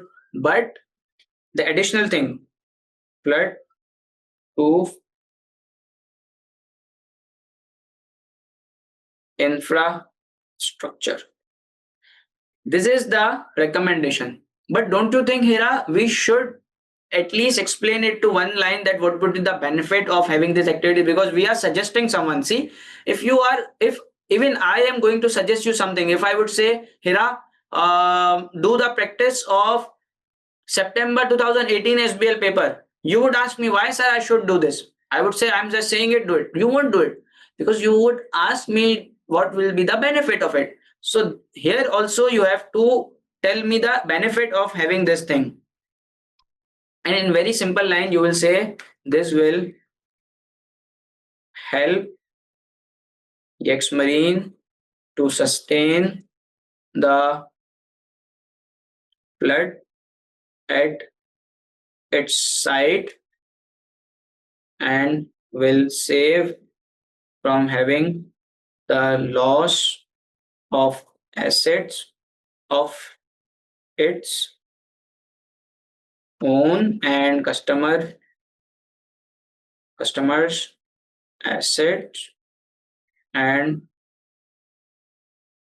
save from having the disruption of business. Right? From where it is coming? From where it is coming into my mind? It is coming from the pre-scene. Don't you think I took all these reason here from the pre-scene? Hira, are you with me? Yes. So this is the one point. The next point, what could be the next point? What we can do? We can do contingency planning. What do we mean by this? See, you remember that here it is written that we will do the regular watching of the flood warning. What if the flood comes without warning? What if the flood comes without warning? Do we have any contingency plan? What if scenario analysis? What if planning? No, have it. Contingency planning. And mention it. Now you explain the way I convince you, Hira. The way I convince you to say no, you have to convince the examiner that you should have the contingency plan in order to handle or manage the situation. You cannot handle or manage the flood. You can only handle the situation. Okay? Situation due to unwarned or unforecasted flooding. Right? See, this is how in very simple wording, whatever I am suggesting, I am giving them the reason why I am suggesting them and what would be the benefit if you would if you would accept my recommendation. Next, what could be the point? What we can suggest more? We can suggest the safety drills and trainings, that in case if the flood comes, your staff should be prepared, your staff should know what to do, like there should be a contingency plan in case if the sudden flood. Excellent, Hira, excellent. See, now you are coming into the zone where you are drafting the proper points, and I'm very happy to see this thing. So the safety drills and training, what do we mean by this? See, in our schools, in our colleges as well, there is some organization, they used to come and give us the awareness and training on if there is a fire into the school or the college, what should be done. You should not go to the left, from where you should take the exit, and these kind of things. Don't you think the staff should also be given these kind of trainings and the drills in case if the flood comes? Yes, type write this. See how common this is, how general knowledge is it. See, believe me, Sneha, Hira, Vivek, everyone. There is no model in the world who is going to make you think this, who is going to teach you this. This is all your understanding. If you think like a business leader or business owner, then it will come into your mind. Safety drills and training. There should be proper safety drills, proper regular safety drills and training given to the employees in order to make them prepared to deal when flood comes. Simple. Was it too hard or is it too easy for me? Guys, is it too hard? If any of you, not hard, exactly, it's too easy. If any one of you is having any problem or any difficulty, please let me know. You don't need to hesitate, right?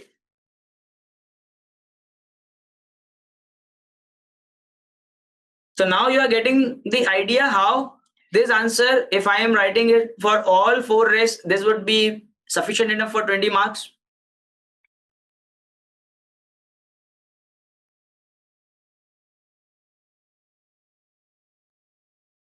Why Hershey is not replying since long? Is she with us? She is, but I don't know why. Okay, so again, I will copy and paste this thing because in the risk rating, there was no issue in the risk 2. Right. Okay, guys.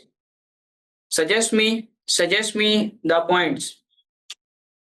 I need you guys to suggest me the points. Risk 2. Let me open the risk 2 for you. Product obsolescence. Comparison with local customers and development additional features. How about customer feedback? How about customer survey? How about having a proper research and development department? How about doing the business partnership with the motor engine developers like our competitors?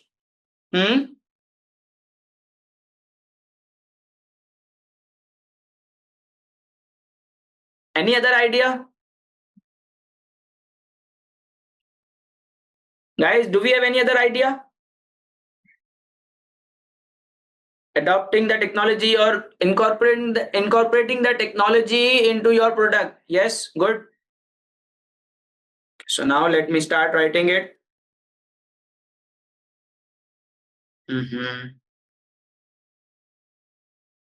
This will make your product modern and innovative and in line with the recent trends, right? Discussing customer needs. Vivek is saying, wait, just give me a minute. Something in my eye.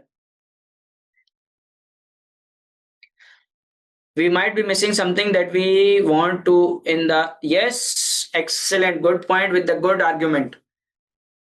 Customer, but Vivek, I will just enhance it a bit to make it more better, to make it better point, right?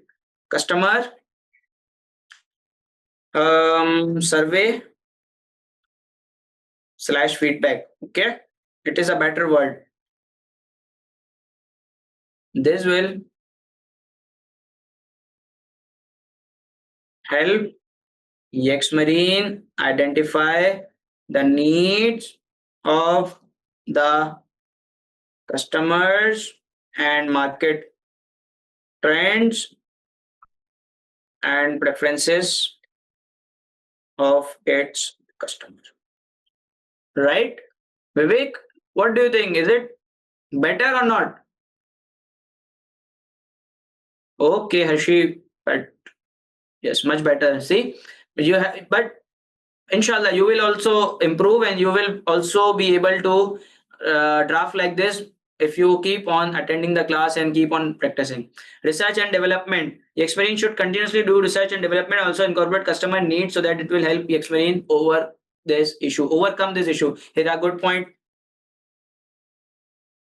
Research and development. This will Yexmarine should conduct proper research and development through R&D department to establishing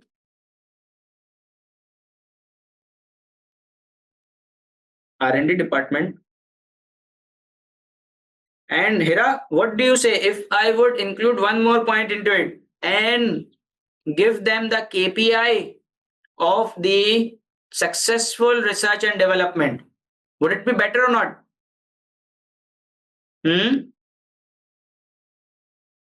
Better. Research and through establishing research and development department and also incorporate the customers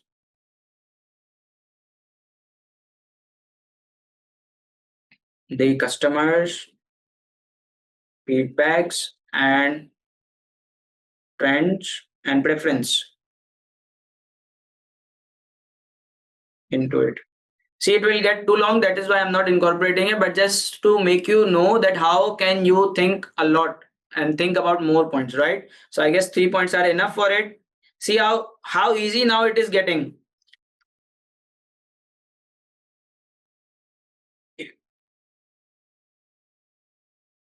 Risk number 4. No, risk number 3.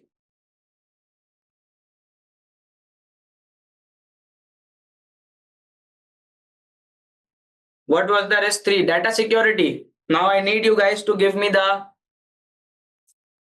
recommendation for data security thing. How much time are we left with?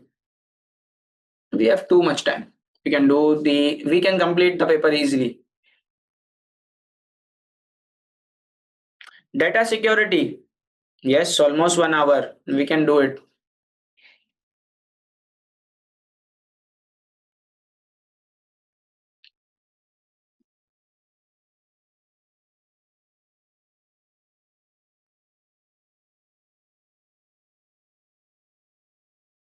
What should be additional things to be done for data security?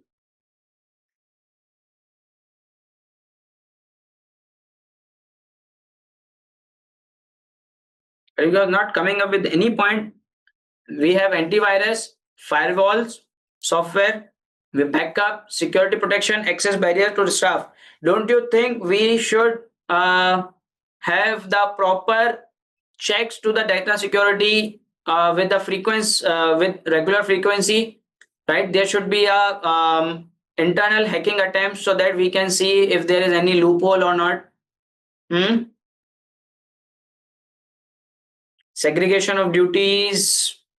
That's the auditor. The auditor Pooja is arrived. No Pooja. Segregation of duties. I don't. If you can explain it, I will accept it. You have to explain what benefit, how it will be the beneficial for me.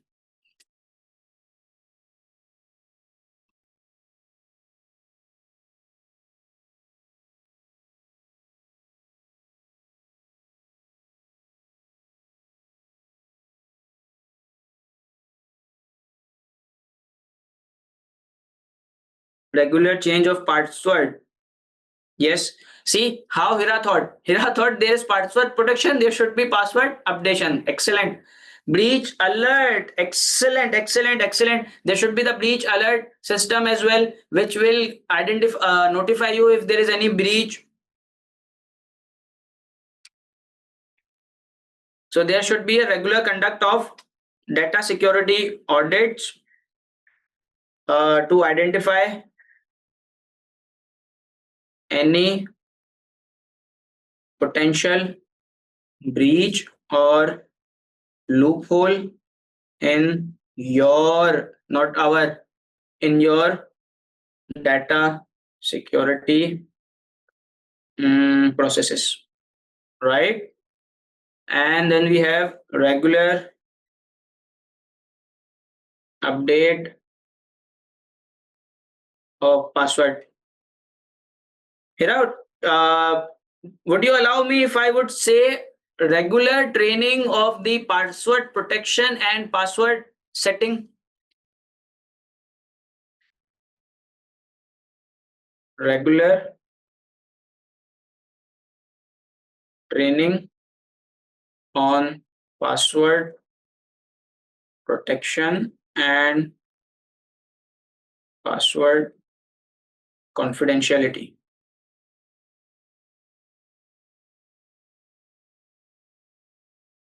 will help employees keep their data and password confidential, right? Biometric verification to the access. Excellent, Harshi. Good point.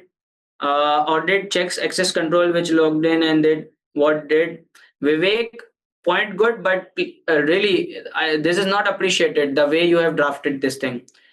See, because in exam you have to draft it properly. So next time, please try to draft it properly. The audit check access control, this thing I have incorporated it here, right?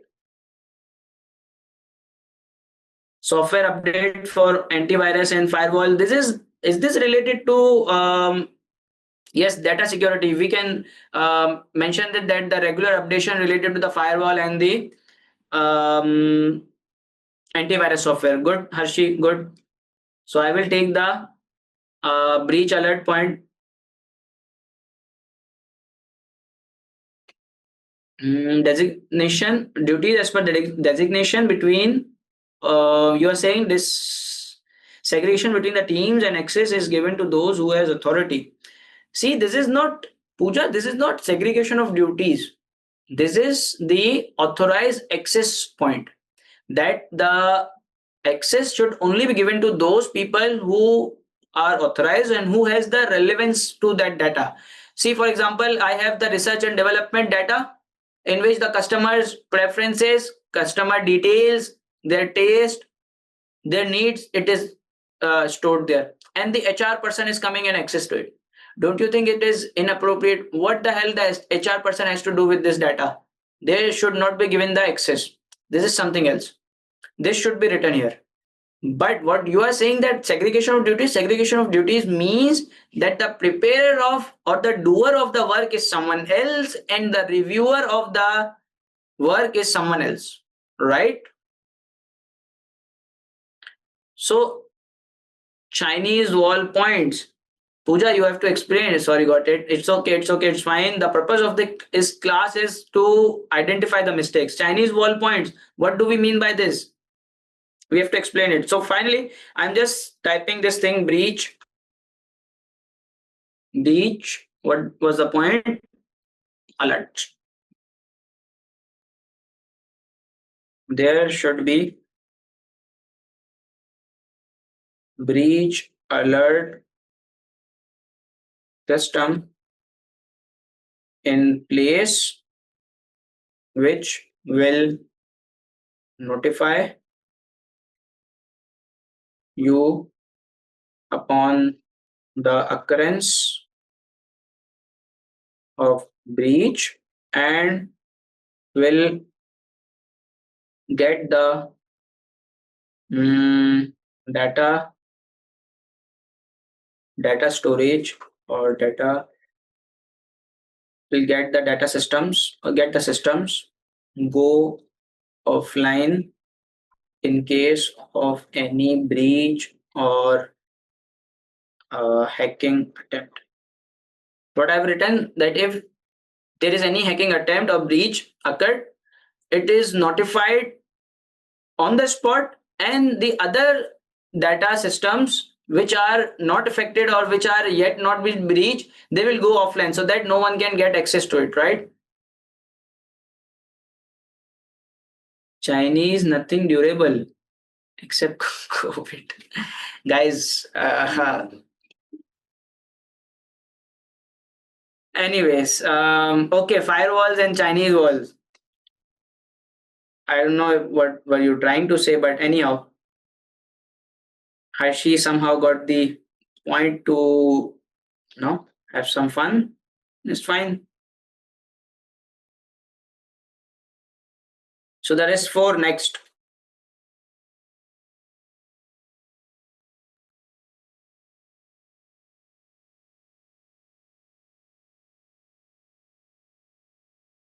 The same paragraph about the risk activities. We all agree that it is correct, but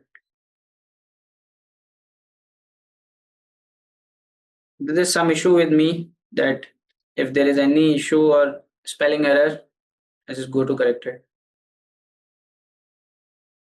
So the number one issue, reputational risk related to product and service. Chinese all means if one team is conducting audit, then there should be separate team for non-audit service. I don't think it can come there. Yes, it cannot. It cannot. Okay. All right. So reputation risk related to the product and service. Monitor public opinion about Yexmarine benchmarking against competitor quality management program. What else we could do in order to avoid the reputational risk related to our product and service? Can we give our staff more training so that they can handle the customer with more politeness, with more courtesy? They can understand the needs of the customer and they can treat them well. Complaint monitoring, good point. Training to staff, regular trainings should be given to staff so that they can treat customers in a best way possible to improve their satisfaction level. See, these kind of words, they make your answer good. See, in business, it's all about customer satisfaction, customer feedback, their suppliers and everything, right? Customer survey. Is there any monitor public opinion about Yexmarine? Okay, customer survey, we could use Pooja, good. Complaint monitoring public opinion about Yexmarine. Harshi, this is already written here. How I can use this thing? You remember that in pre-scene it was mentioned that for each customer we have dedicated staff. We have the dedicated staff. Don't you think if I would put a KPI to that staff, promotion, bonus and everything related to the rating of the customer, would it help me to reduce the risk of my reputation going down?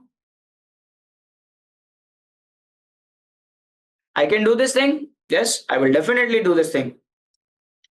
Introduce the KPI related to the customer satisfaction to the staff dedicated to that specific customer. right? We can hire public relation and marketing firm as it is not our core process, and the firm can handle much better reputation and control. Excellent, excellent. This is the point coming from a business mind. See, when you do the partnership, or the you hire the marketing firm, or the promotional firms or public PR firms, they do your marketing, they enhance your reputation. So you can do this thing as well. Personalized marketing service as per need of the customer, which can result in customer. Good point, Pooja. Again, good point. Quality review of the product and services. Quality review. Quality management program. Harshi, it is already written.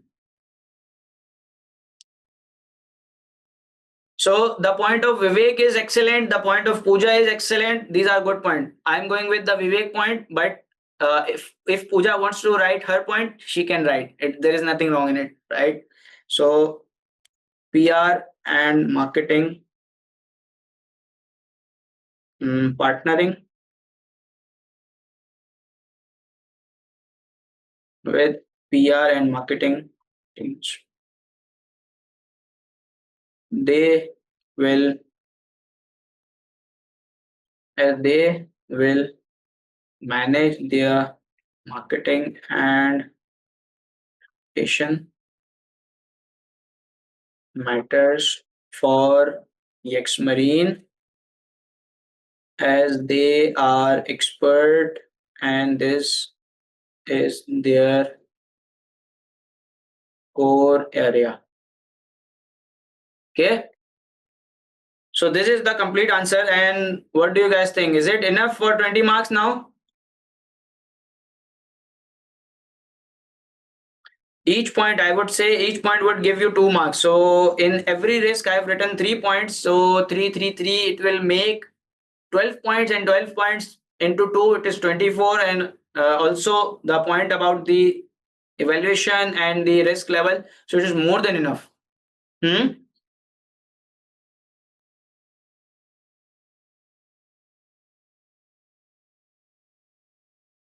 Feedback form. Yes, since feedback form specifically is not here, point of era is also correct. And now see now you guys are getting much better. Like I'm really happy to see this thing, that now every one of you is coming up with the reason. Now you're not just saying feedback form, you're not just saying personalized marketing, you're not just saying PR and marketing team. Now you are explaining it as well, and this is my achievement, that I am being able to make you understand this thing and make you do this thing. So I'm really happy on this, right? So this is the answer. And do you guys agree there is a sufficient answer for the 20 marks? Yes. Sneha, you did not say any recommendation during the whole process. Now you come up with yes, and just caught you. So anyway, so we have how much time left? We have around 40 minutes left, and since I have been speaking for more than 2 hours now, I need a break of like 5 minutes, and then we will solve the question number 3, part B, and obviously it will do the extension of the class a bit more, like 10 to 15 minutes. So let's have a break, and then we will go towards the question number 3, part B. All right, so the break is over now. Now let us resume, and let me just clear this thing. And yes, Hershey, I remember you have asked to unmute. Yes. So let me just ask you to unmute. Now you can unmute, Hershey. Thank you, sir. Sir, I just wanted to ask the questions regarding that in the earlier question, the past question that we did, where we wrote the information like we can do the PR marketing and all of this from the external market. And as it says in the next task, that in the same task, but in the next part B, it says that we do not have a marketing director. It means that we do have a marketing director in the company.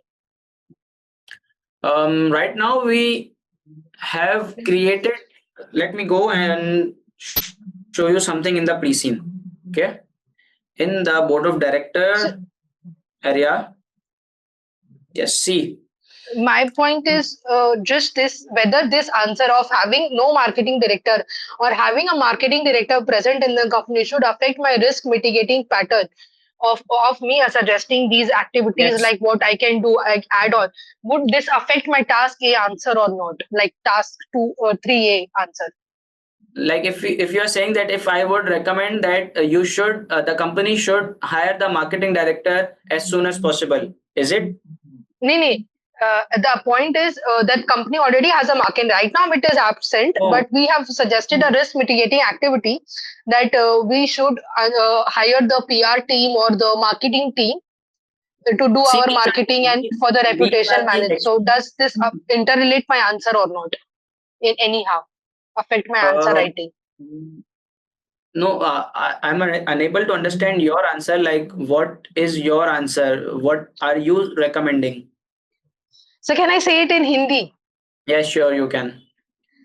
अच्छा sir answer the my point is कि ये जो पहला वाला हम लोग answer लिखे थे जिसमें रिस्क मिटिगेटिंग एक्टिविटीज हम लोग जो सजेस्ट कर रहे थे कि हम लोग को पीआर और फाइनेंस ये तब ये पीआर और मार्केटिंग हायर करना चाहिए और Hmm. नेक्स्ट क्वेश्चन ही हमारा है जिसमें हमारा वो मार्केटिंग डायरेक्टर इज एब्सेंट है ना तो हम लोग ई मार्केटिंग का सोच रहे तो ये हैविंग मार्केटिंग डायरेक्टर एब्सेंट और ये जो पिछला आंसर जो किए from a different exhibit Hmm. Hmm. क्योंकि ये वाला जो रिस्क वाला था वो डिफरेंट एग्जिबिट है और ये वाला जो ई मार्केटिंग वाला अप्रोच है वो डिफरेंट एग्जिबिट है तो ये exhibit two exhibit answer change तो नहीं करेगा ना मतलब जो पुराना हम लिखे कि अगर हम सजेस्ट करें कि हम लोग को एड ऑन मार्केटिंग करना चाहिए from a different partnering firms Hmm. तो ये आंसर तो मेरा गलत नहीं हुआ इसका मतलब No, no, कि no, गलत बिल्कुल भी हुआ no, no, no, it's नहीं तो मतलब absolutely exhibit two right. Exhibit मेरा आंसर होगा मतलब एग्जिबिट से हम आगे नहीं बढ़ सकते No, no. Let me make it clear. The marketing team or PR, it is like the external parties. Okay, there is nothing internal. So in next requirement, we are talking about going towards the e-marketing thing, right? It is from nowhere it is linked between the two हाँ requirements. There is no okay linking between okay it. And the other thing is that right now we do not have the vacancy of even the marketing director, and we have created it, and the appointment would be made in the near future, right? So the marketing director, when he will come, he will look after all the marketing matters, but there can be an option that under the marketing director you do not have a proper marketing department and you outsource it. This could be happened, right? So there is nothing wrong in it. You can write this answer in one part. You are saying that you should go for the external PR team or the marketing department or some sort of outsourcing option, and in the next part you are saying that we will have a marketing director or anything like this. There is nothing wrong in it. Alright sir sir अगर यही चीज जो same चीज है कि marketing director हमारा absent अगर यही चीज येक्स मरीन के वो प्री सीन में लिखा हुआ होता तो ये मेरा आंसर अफेक्ट करता है रिस्क मिटिगेटिंग एक्टिविटी में It is already written in the pre-scene. That is what I'm showing you on the screen. Oh yes we do not have a marketing director We do not have, and you can also suggest this thing as well, that Yexmarine should appoint the marketing director as soon as possible, so that there should be someone who is responsible related to the marketing matters and the brand image of the company. Understood तो Okay. ये risk mitigating factors में one of the answer could be our activity would be having a marketing director और outsourcing at the same point whatever suits the company Yes. Yes. Yes. Yes. Okay understood thank you so much sir You're welcome. All right. So now let's move forward, and let's move forward toward the next question. So the next question, do we have any exhibit left? Yes, we have.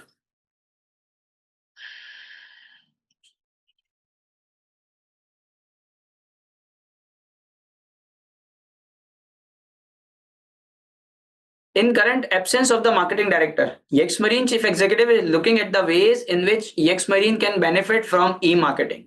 Taking account of the issues discussed at the recent board meeting, okay, there is some board meeting in which there has been some issues related to the marketing has been already discussed, and we need to look at it.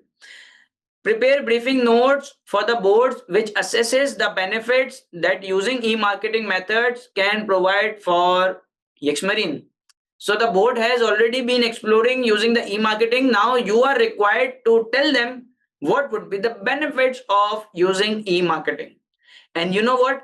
If you guys have studied this topic, 6 I's of e-marketing, have you guys studied this thing?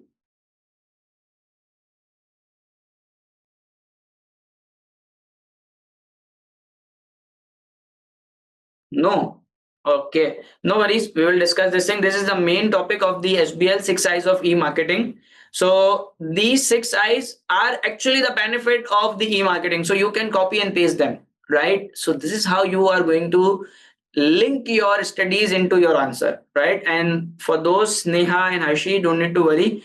I will also try to upload the 6 I's related video on the YouTube, and we'll try to explain it in the lecture as well. So the benefits of e-marketing: professional marks available for commercial acumen skills. See, obviously, when I'm talking about the benefits, whose benefit is it? Chief executive? Is it the benefit of who? It is the benefit of the business which I am going to think about now. So the commercial acumen skill are already injected, right? So these are like 18 marks, and each point would give me 2 marks. So now I need to write 9 points. 9 good points would be sufficient for this answer. Can you say like important topics or material which should be read? Nope. Because see, this has never been my practice. This has never been my approach to identify the important topics or the selective studies. So that is why I do not do this thing, because um, to God forbid if I would mention 5 to 6 or 10 areas, and if the paper would come out of the 11th one, you would be the first one to grab my collar and say, sir, you did not identify this thing. Number one thing is that, and the other thing is that it would cost you a lot. So that is why I never say something like this. Yes, I can tell you that which topics could be studied with more focus. That I will do.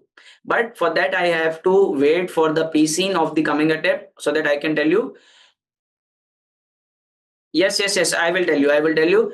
Because last time from the pre-scene, what we did, I identified like around 15 to 14 topics, the list of the 15 to 14 topics out of the pre-scene analysis. And believe me, Alhamdulillah, 70% of the paper came from that list. So that I will tell you that you need to focus more. I'm not saying that leave other topics, but you have to focus more. So now let's move forward. Which of the exhibit? Obviously, we have only one exhibit left. So this is the only one we have to use, right?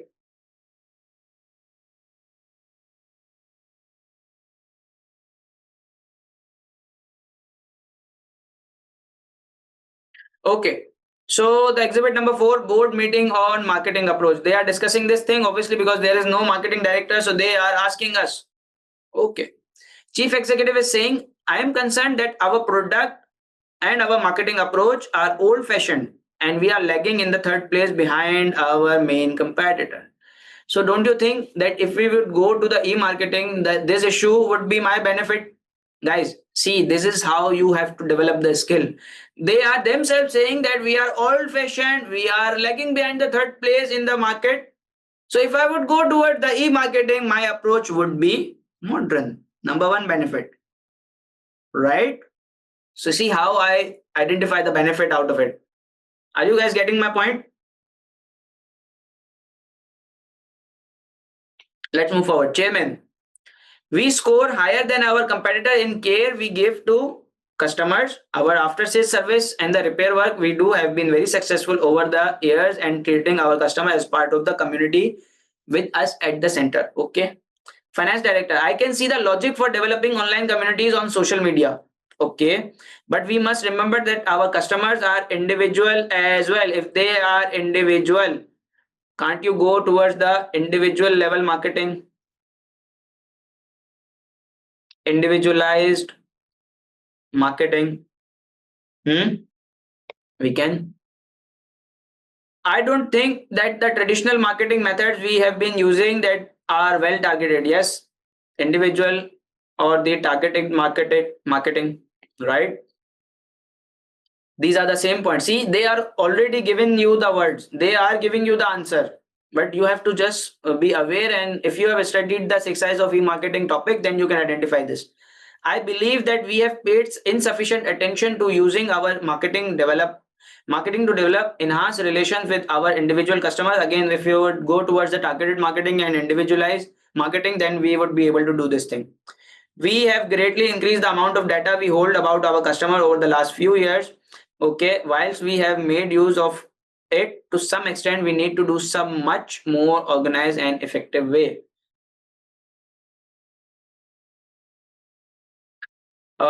See, here we are saying that we have been collecting too much data, but we are not able to analyze it and make the most out of it. So you can do data analytics. Data analytics, right? So that you can understand the customer preference, need, their trend, their taste, and you can do the research and development on the new market and the new product and your prices and everything, right? After this. So this is again a benefit. Third benefit. Technology director. Whilst we plan to use more technology in the production method in the future, we seem to have no clear plan for doing so in our marketing approach. Failure to utilize social media will remain that over time our market share will shrink. He's saying that we should also use the technology in our marketing approach as well. Harshi, I will look after it. Your comment, right? Wait just for a minute. I would like to see much more done in our marketing to promote the skills and craftsmanship of our staff. We will still rely on our staff abilities and experience. For all our plans for automation and technology, focusing on what they can do will help attract the and reassure customer.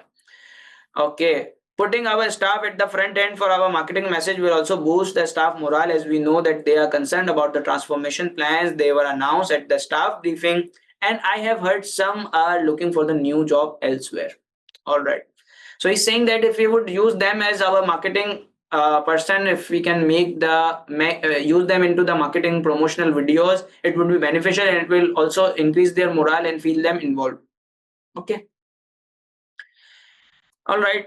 Here I have identified one more point, relation related to the enhanced relation. This I will discuss. Okay.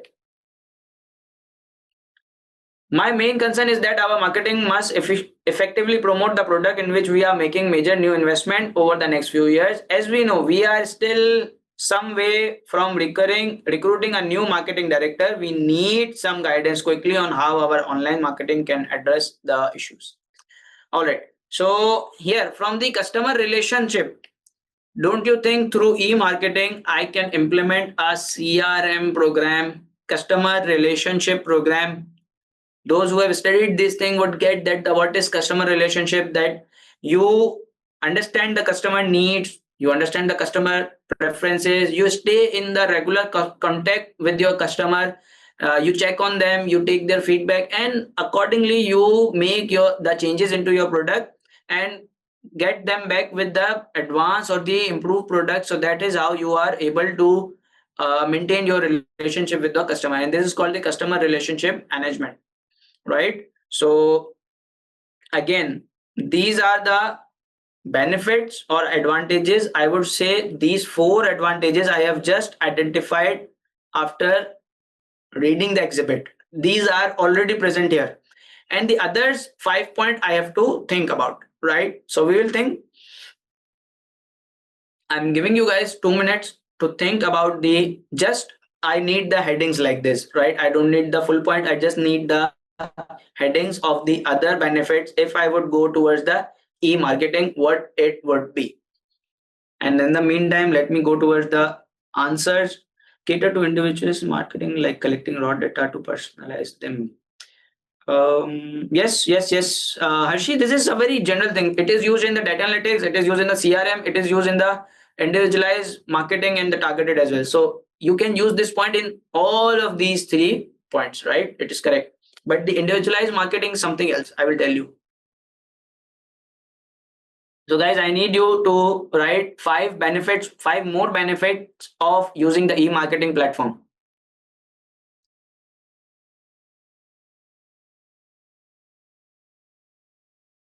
If you want me, I can just zoom it out a bit more so that you can see it properly. Guys, the benefits, these are general benefits of the e-marketing. You don't need to refer to the exhibit for it. Briefing notes. Let me draw the format in meanwhile.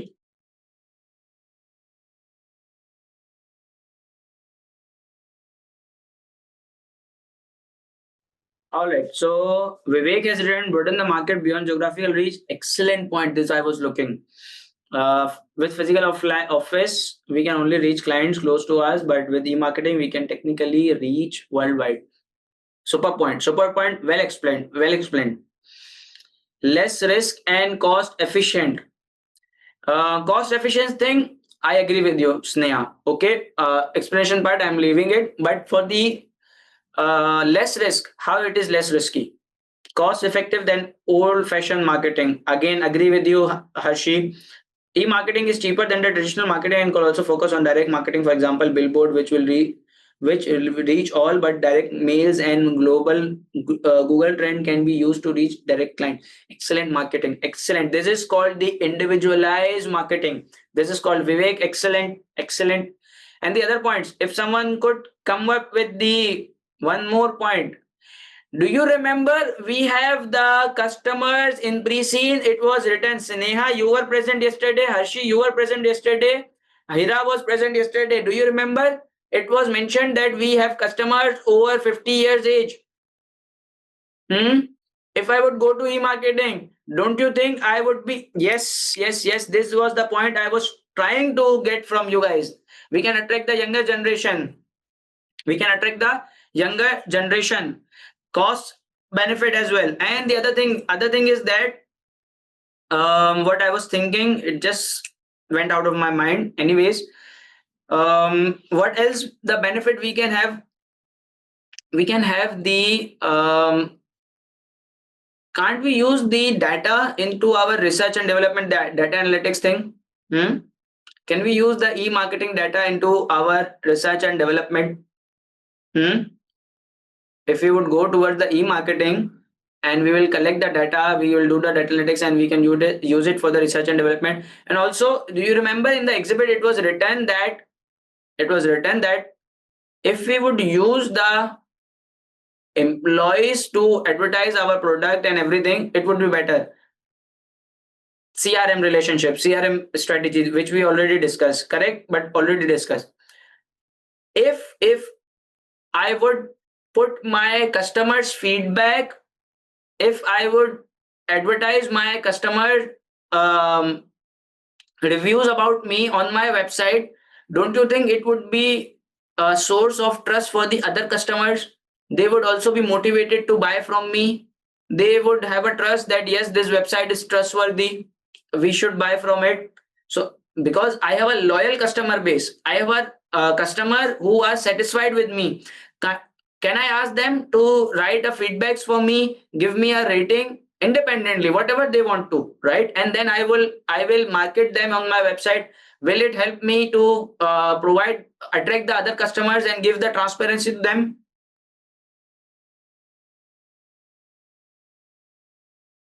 So how many points? Let us jot them down so that we can have idea. Globalization, right? Number 2 point is CRM, data analytics, and individualization. And what did we have? We have the cost efficiency, modern technique. Guys, I need more points. I need more points from you. Attract younger generation.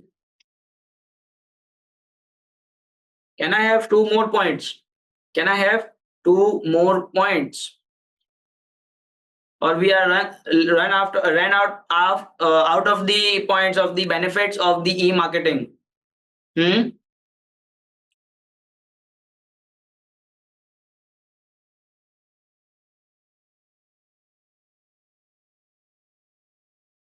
Less risky because cost is low. Not that attractive, Sneha. I don't know why, but understand customer, understand customer needs and preferences, right? And what else we can do from the e-marketing? What else we can do with the e-marketing? Is there any other point which we are missing? With the e-marketing, you can, yes, reviews. I would say feedback and reviews, transparency, right? So how much time are we left with? We are left with 10 minutes. So we will extend it, no worries. So now the low cost. Yes, Shoaib, we have already written this, the cost efficiency, right? It's cost efficient. Oh, resolve. Okay, anyways, I will delete it.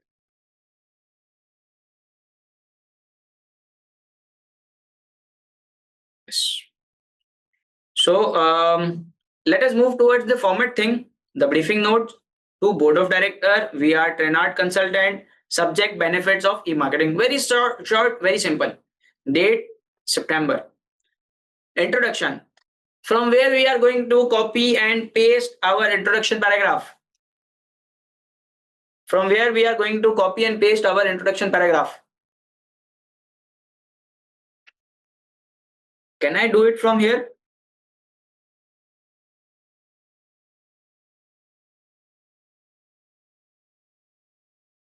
Guys, can I do it from here?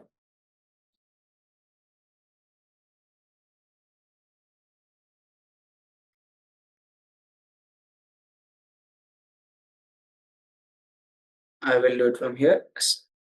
Prepare a briefing note for the board, which always after the which it is our introduction. Assesses the benefit that using e-marketing can provide to Yexmarine.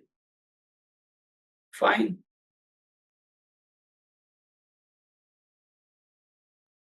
All right.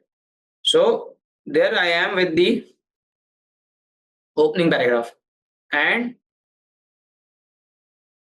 this briefing notes, I would say these briefing notes assess the benefit, assesses just a grammatical change, and these are explained as below, right? So now we have to explain them. So the globalization thing, the Vivek wrote very perfect. So I'm just going to use his words and just modify them a little bit so to make it better. So through e-marketing, Yexmarine can sell its product beyond the geographical boundaries, as unlike the physical unlike the physical shops, the e-marketing does not have the geographical boundaries, and hence it will give you the chance to attract the foreign customers. And also, if you guys can do one more thing, go to the pre-scene, and here, if you remember in the pre-scene, it was written here that in the industry, now the foreigners are also taking interest. Yes, it was written here. So wouldn't it be better that if I copy, from where did it go? it is in the yes. If I would copy from here, yes, if I would copy here from here and something from here, these two things, let me highlight them for you guys. From here to here, and the other thing, there are also international customers who are willing to purchase the Newland made boats. So if I would copy these two lines, would it give me the very strong base to suggest that there is a potential in the global market as well? What do you guys think? Would it be better if I would copy this thing? So let me just copy it. Yes, exactly. Now Vivek got it. So let me remove this thing because it would be better if I would, somehow.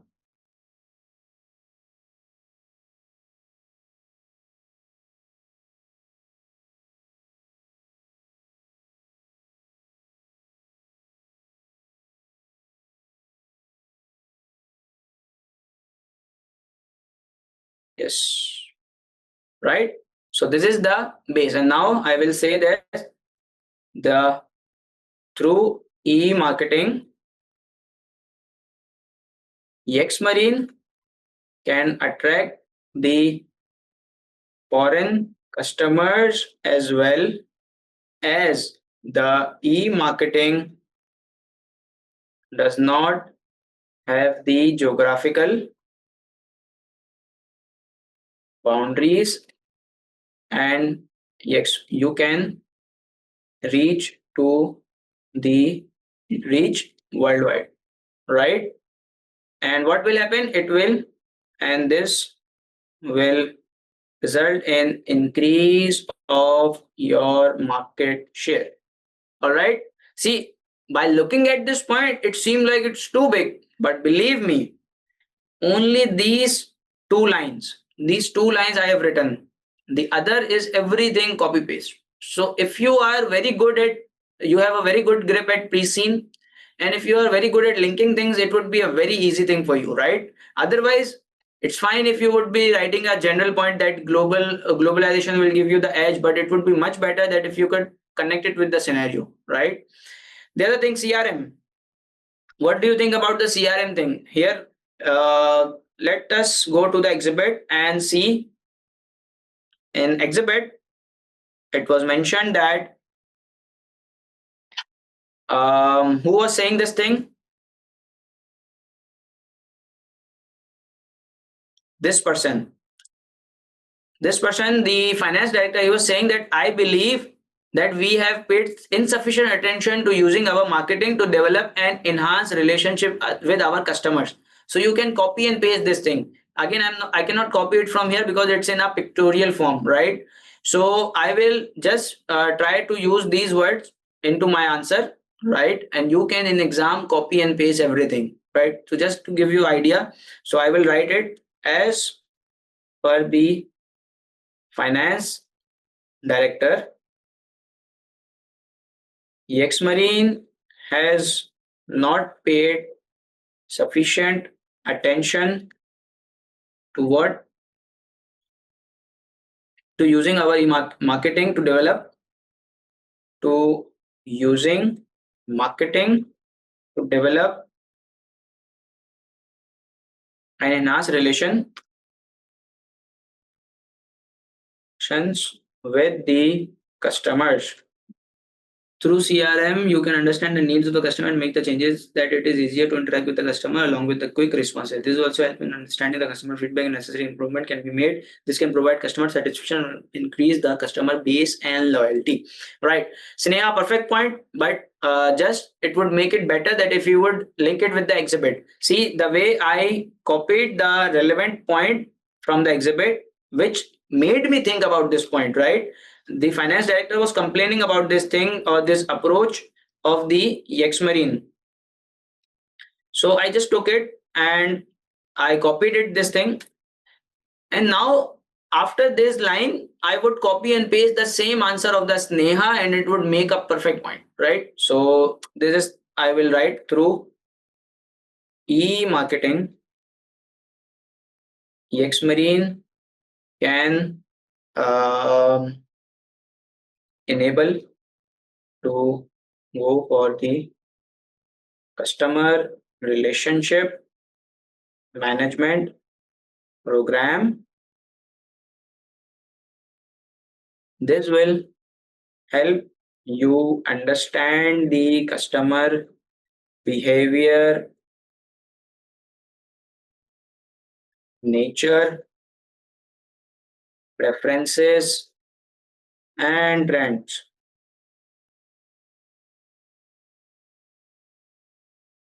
which you can study and improve and make improvement into your product to enhance or improve your customer experience and satisfaction. All right. Is this a point sufficient enough? Sineha, what do you say? Is it correct now?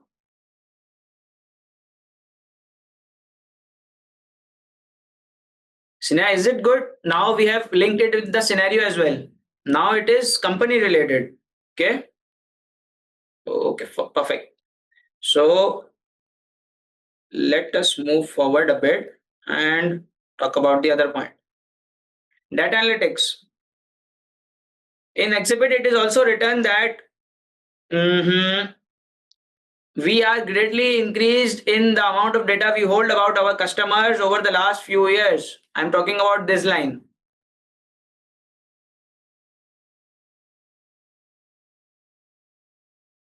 But we have not made use of it, right? So if I would start doing the data analytics, which is a part of e-marketing, right, and then do the marketing accordingly, won't it be more beneficial for me? It would be more effective market, right? If you are making other things effective, you should also think about making your marketing effective as well. So again, I would start my answer from exhibit that as per the comments of the finance director, all right, Yexmarine has been collecting a lot of data of the customers but not making enough use of it through e-marketing and data analytics. Yexmarine can perform the analysis on the data it has gathered about the customer and the visitors on its website to help itself in doing the data supported research. What do you guys think? If I am doing a blind eye research and if I am doing a data supported research, whose success chances are greater? Whose success chances are greater? The research which is data supported or the research which is just a research?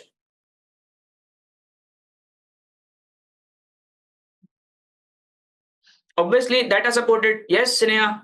So, data supported research which will have the higher chances of getting the productive results, and also your marketing technique would be effective based on the data analysis.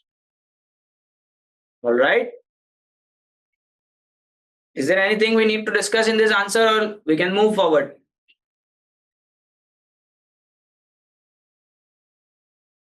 Individualization. See, individualization, what does it mean? It means that for this, I always give this example. Have you guys ever noticed that at late night, you are if you are talking about having a burger or pizza or anything, Facebook starts showing you the reels related to the burger, pizza, and everything. YouTube starts showing you the ads related to it. Instagram starts to show you the ads related to it. How does it work? Don't you think this is the individualized marketing? Hmm? Because now through your speaker or through your mic, the algorithm got to know that what do you want, and based on your wants, based on your needs, based on your preferences, now it is showing you the ads which are relevant to you, which you are in need. And it is most probably that if you are in too much need and you would be given the button to make a order, you will make the order if you have the money with you, right or not? So this is called the individualized marketing, when you show the ads to the customer which are related to them, which are related to their needs, right? And this is how you do the marketing on the individual level basis. Are we clear on this? How many of you are with me? Hira, Sneha, Vivek.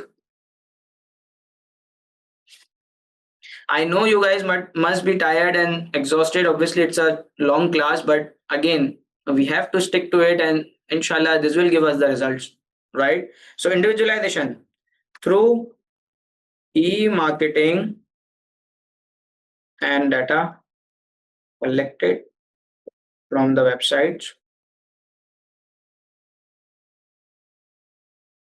Yexmarine can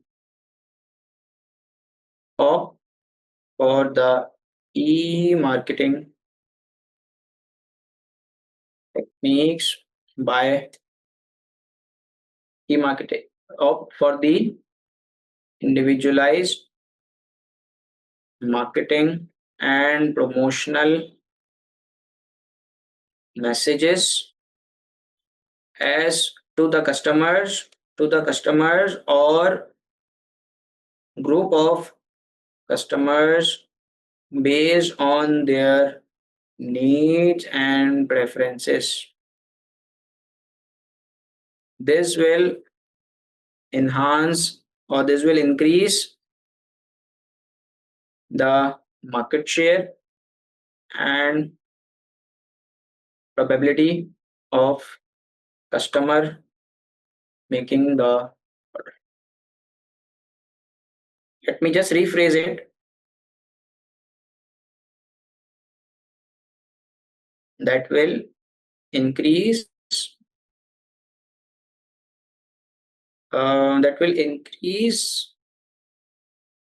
the probability of the customer making the order and resulting in the increase in the market share, right?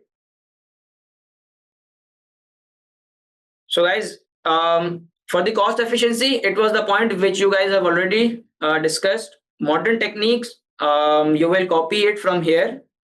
Okay, that as per the chief executive, the marketing approach of the Yexmarine is old-fashioned and lagging behind the third place of our main competitor. So by opting the e-marketing techniques, Yexmarine can go towards the modern techniques of the marketing, and it will get ahead of their competitors, right? This is the point you can write. Or we need to write 4 to 5 lines for each point? Here are not 4 to 5 lines, but I would say like 2 to 3 lines at least to just explain it in a very brief way.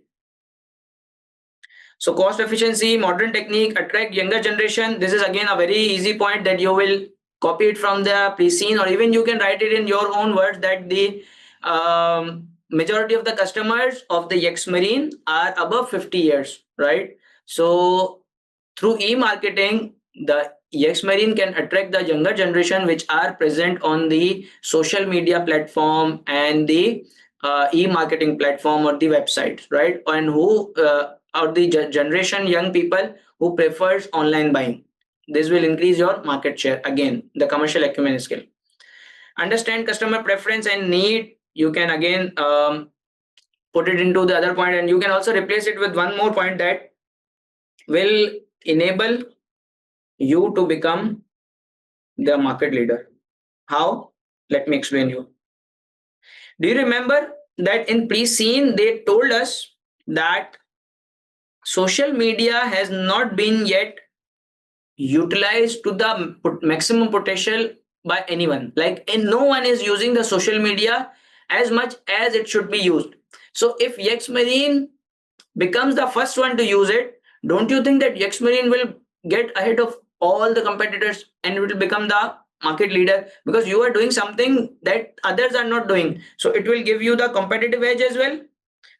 Don't you think it will give you the competitive edge as well?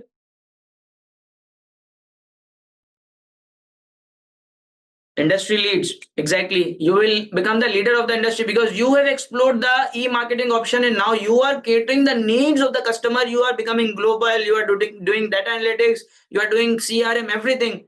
So you will become the leader of the industry in this thing.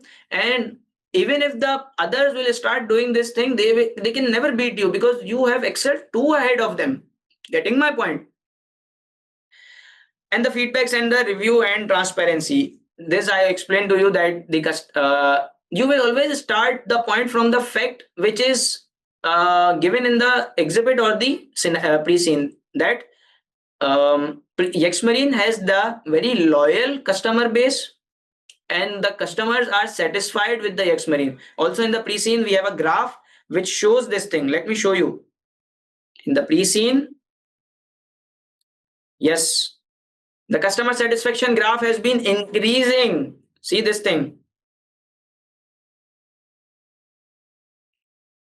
So if you would ask your customer to write the reviews independently, not fake ones, on through your website, give you the reviews, ratings, don't you think it would be beneficial for you? The visitors or the other customers can see and make the purchases more to you and they can have an enhanced trust with you, right? So this is how you will write these points.